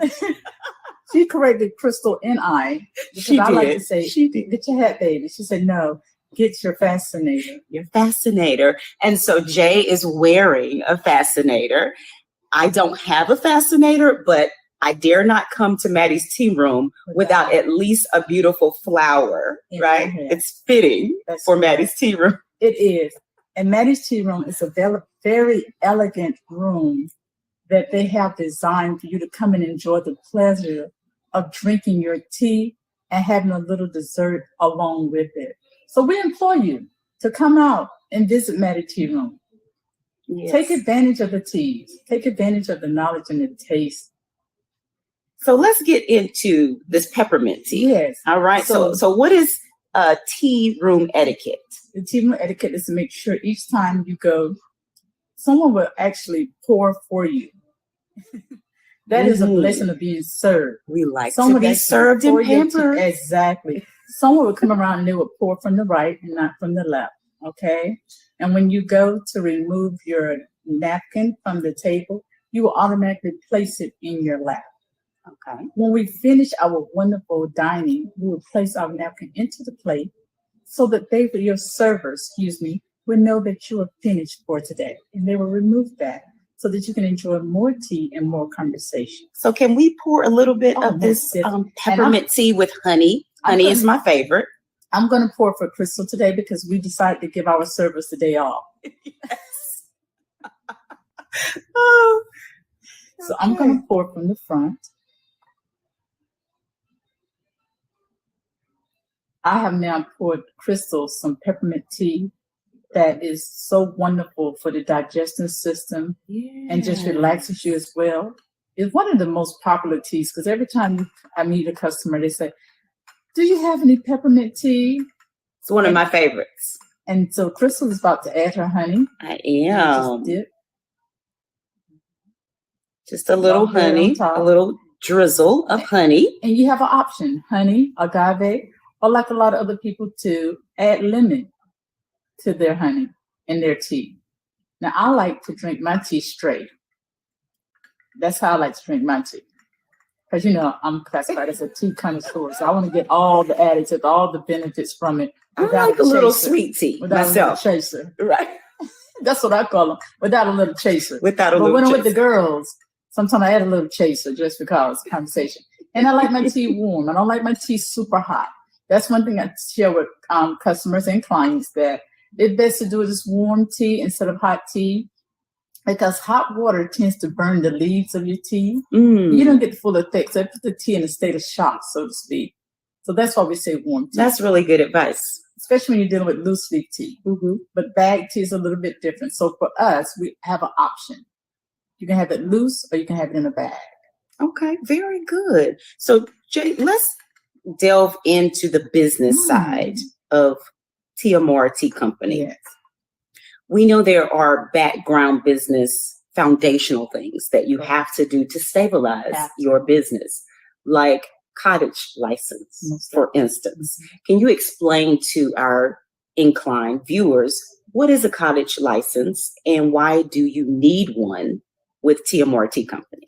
Well, a cottage license is required for any product that is made out of a non-commercial kitchen. Say, for instance, of you making it at home, in your kitchen or in your bedroom or in your bathroom, which we hope none of that is taking place. The cottage license requires you to have a certificate to say that this place is clean enough up to standards where products can be in this area of your home to produce, to bag it, seal it, and to be sellable. But people that don't have a cottage license, I mean, I really can't speak on that. But that was the main thing. We went through the book to find out everything that we needed. We needed a cottage license. We made sure we got our business license to have a business to sell these products. We made sure we had a scientist that came in to make sure that ginger could go good with peach. Peach can go good with peppermint. You see how serious? Yes, this is serious. They are about Amour Tea Company. This is not just a hobby. No. This is a real movement. Black-owned business, woman-owned business. Correct. Yes. This is a true movement. We want to make sure, the first thing we did, we went to the bank to make sure we had a business account, not our personal account, not playing here. And then we want to make sure we had a business account. We want to make sure we had our credit card machines that was correct to go straight to the business account. We want to make sure we had our accountant to keep us on track on the do's and don'ts of our payroll and our taxes. We wanted to make sure that we had a legitimate name. The name was Amour, but we wanted to trademark our name. Mm-hmm. That takes time, family. I will be honest with you. Now that takes time. Everything else is pretty easy. Mm-hmm. That takes time. So we had to hire a lawyer to get our trademark done for us as well. This is just a series of business. We started a generational foundation movement called Amour among my family to share with other families around the world. What does that mean to you as a mother? Because I know personally how close you and Bree are. What does that really mean to you to work hard, to leave a legacy, to leave a foundation, to teach the younger people in our communities how to own and operate a business? It's almost speechless because the love that I have for her is unconditional, which I have a niece that is the same age, but she's just on a different side of the spectrum. The motivation came to show my daughter, which is a young Black African-American young lady, and my niece, that you can start a movement no matter how young or how old you are. Even though I'm the oldest in the bunch right now. You claiming it? I'm claiming it, baby. I'm claiming it. But to show them that, you know, you can have pride in what you do. It's not going to always be easy. It's not going to always be simple. And I think younger generation look for the simplest part of any movement that they're trying to accomplish because they want it quick and easy. We've been doing this movement now going on 3.5 years. And the amazing part about it is that I'm able to do it with my daughter and with my niece. And I brought my brothers along with me because my brothers even drink tea now, something they never done before. But our goal in life is to make this movement to be a part of over 100,000 homes, knowing that a Black mother and daughter put together some herbal teas that people can sit at the table and have a wonderful conversation about, because we're going to give them history to talk about. Well, Jay, your business model is inspirational, right? It's aspirational too, Yes. for those who want to start a tea company. Why don't you just come on out to the New Black Wall Street Market? In the Black Wall Street Market. You will find Jay and Amour with Bree. Correct. Right? Inside of Aaron's Gourmet Grocery. They are also online. We are online. You can reach out to them. Amour.com. And also you can follow us on Instagram, A Sip of Amour. Love it. Yes. Well, Jay, thank you so much for being a guest on the Incline with Crystal and just sharing some motivation, you know, business ownership motivation for those who are watching. So we hope you enjoyed. And thank you so much for the invite. And hopefully we'll see your face inside of the New Black Wall Street very soon. Take care. Bye-bye. Bye. I am the owner of Amour.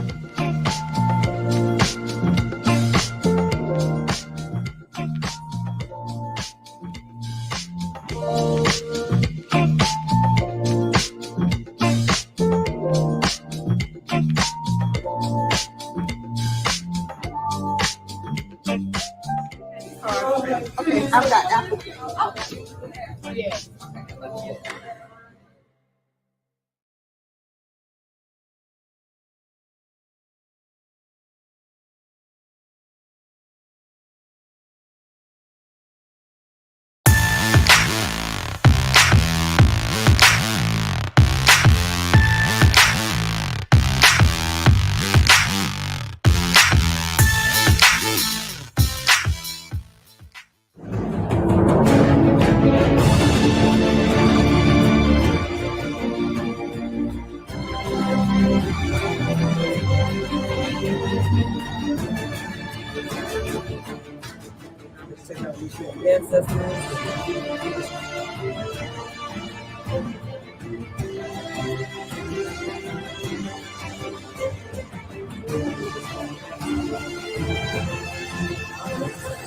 And basically, it's melting silver.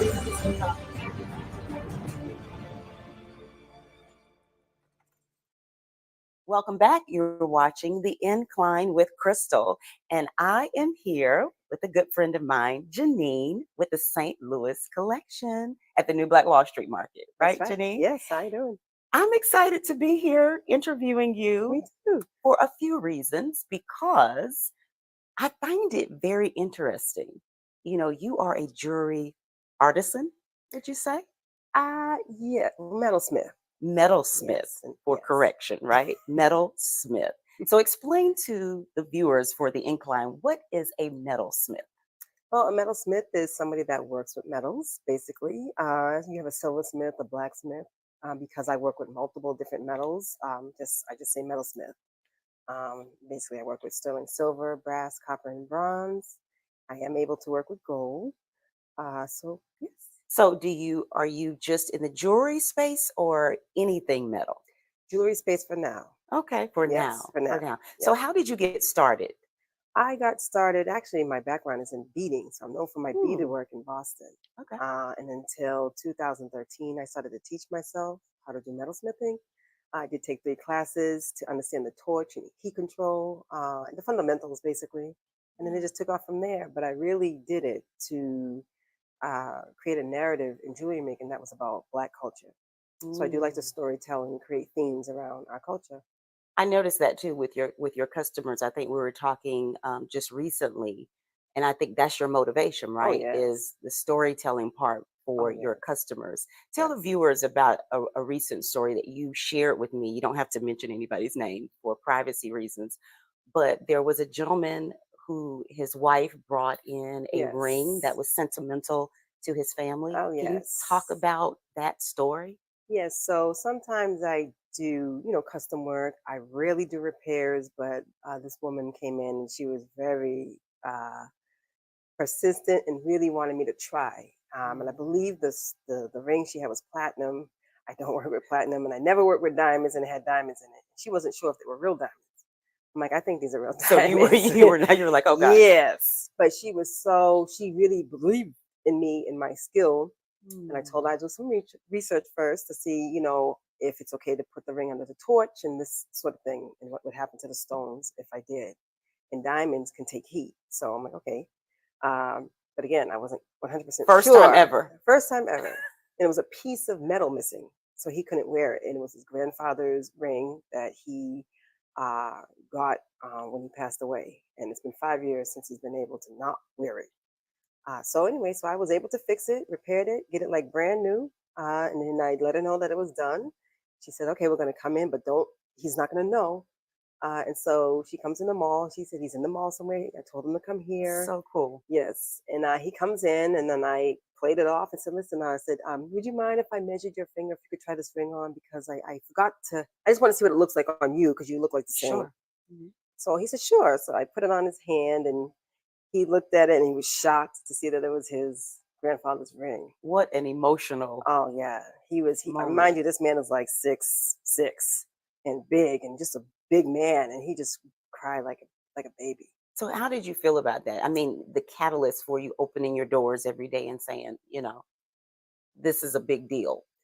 for your customers. It is, and I do put a little like my heart and soul when I do custom work, and it's reactions like that that remind me why I really want to do this, because you don't see many Black people in the trade of metalsmithing, let alone a woman.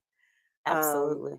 Yeah, so it brings me so much joy to do that for them. And to, So what are some of your favorite pieces? Like, do you like to do rings, necklaces, I like to earrings, do rings and rings, bracelets, cuff bracelets, because I like to.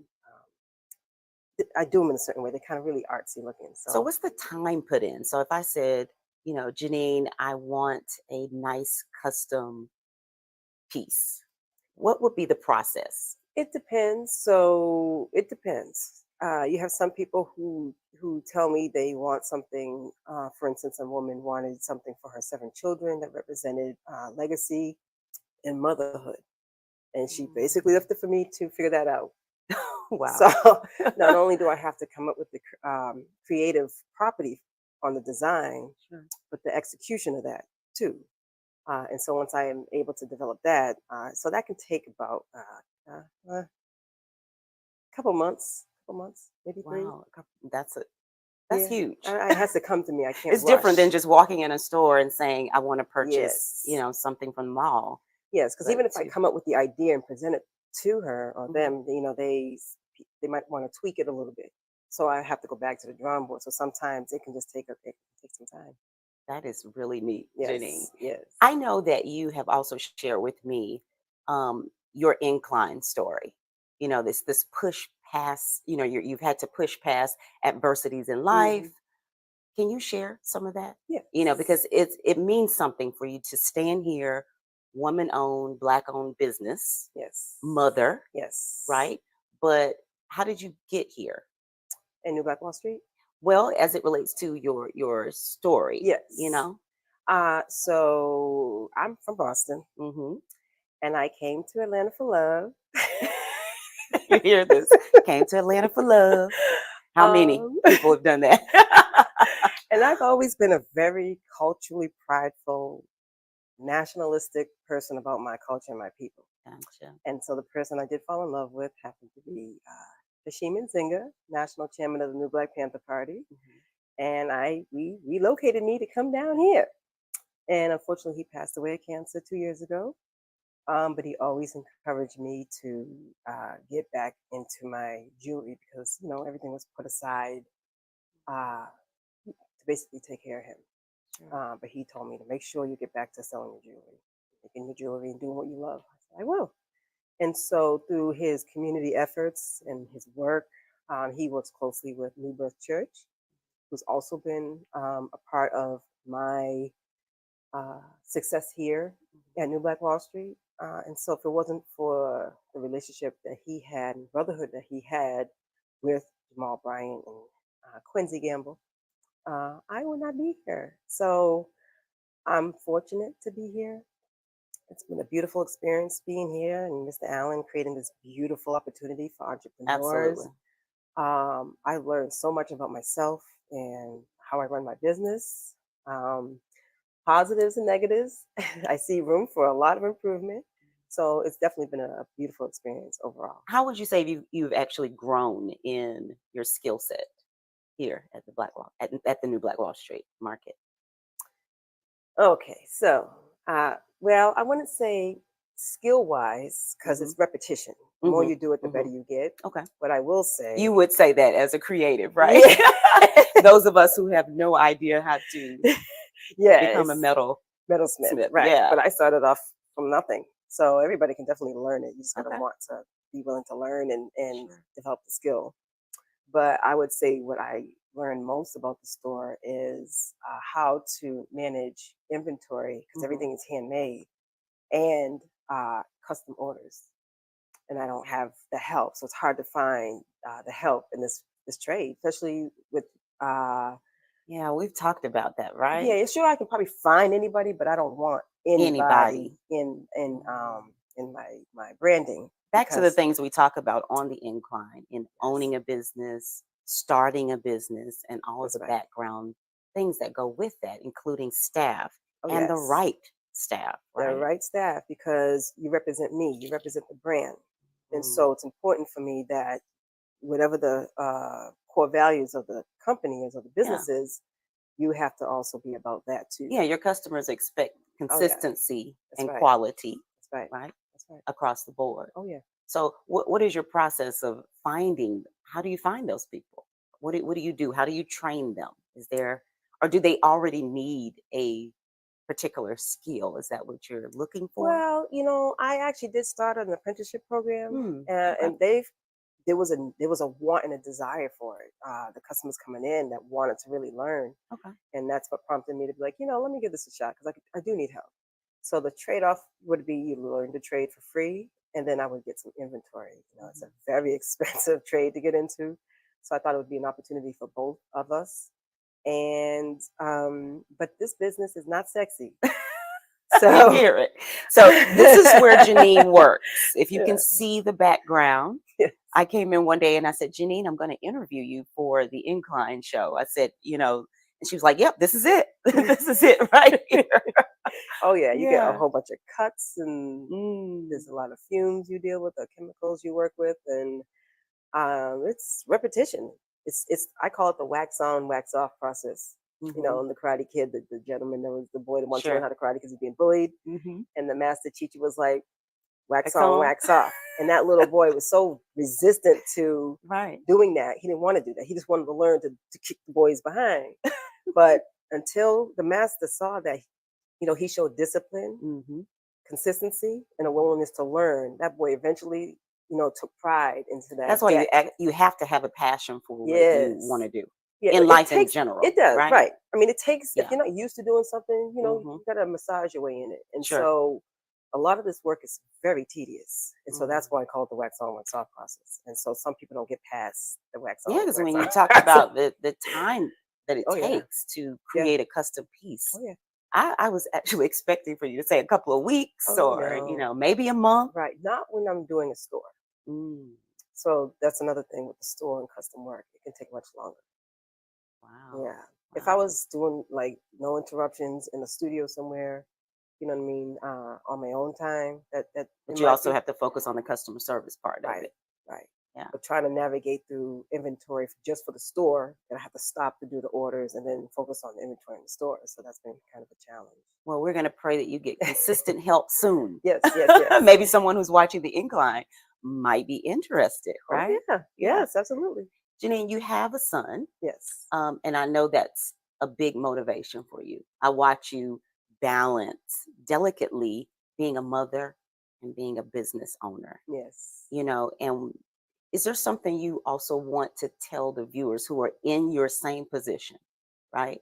What's the motivation that you can share with them? You know, single moms, moms who may be widows Yeah. now or for any other reason that they are by themselves, raising their children and also trying to stabilize their businesses. Yes, I would say that because you're an entrepreneur, definitely let your children see what you're doing. It's Mm, important for your children to see that you're doing for self, that you're working for yourself, I like and that. don't be afraid to venture off and do for self. You know, Marcus Garvey, one of my greatest entrepreneurs, encouraged that for Black people, do for self. So Mm, I bring my son to work with me so he can true. see, so he can see that this is our store. You know, Mm, look what mommy's doing. I'm making something with my hands. You know, I hope he'll inherit all this and take on the sure. craft, but that's on him. But I definitely want him to see me building something and working with my hands Mhm. and then operating a store, how I interact with people, you know, and showing cultural pride and, you know, and putting culture into my work. Interacting and how you treat customers too That's right. is such a big deal, That's right. isn't Yeah. it? Oh, yeah. So what's the next step for, you know, the St. Louis collection? Well, so part of from here, you know, I have, you know, the steps. My goal is to brand my jewelry Okay. with a specific line of jewelry and patent that Okay. and create a jewelry that is all about cultural pride, because that's what I'm about, that we can be proud of. It's about legacy. They're heirlooms. They appreciate with time, not depreciate with time. And you'll have to come in the shop because there's beautiful pieces in Janine's shop. Yes, just absolutely gorgeous. I mean, I haven't even touched the surface yet, because it's like I said, trying to have inventory and then do orders. I don't get to really flex like I want to. You hear, right? She's got to flex a little bit. It's coming though. It's coming because of the consistency, the dedication. Yes. Right. In all of the challenges that you have, she still comes in. She has a smile on her face. Her son is happy. It's a genuine love for her customers, a genuine love for, creative pieces that she's carrying in her shop. So it's all working together. Oh, yes. Yeah. Absolutely. Yeah. Well, thank you so much, Janine. Absolutely. I really appreciate the time that you're spending on the Incline with Crystal. Absolutely. And we hope that somebody out there is motivated by Janine's story. Okay? We'll see you the next time on the Incline. Bye. Bye-bye.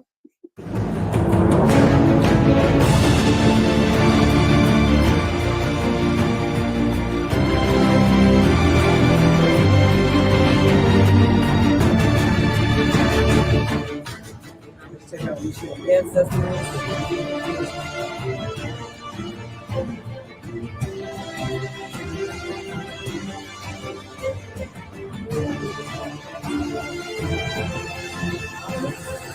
and basically it's melting silver.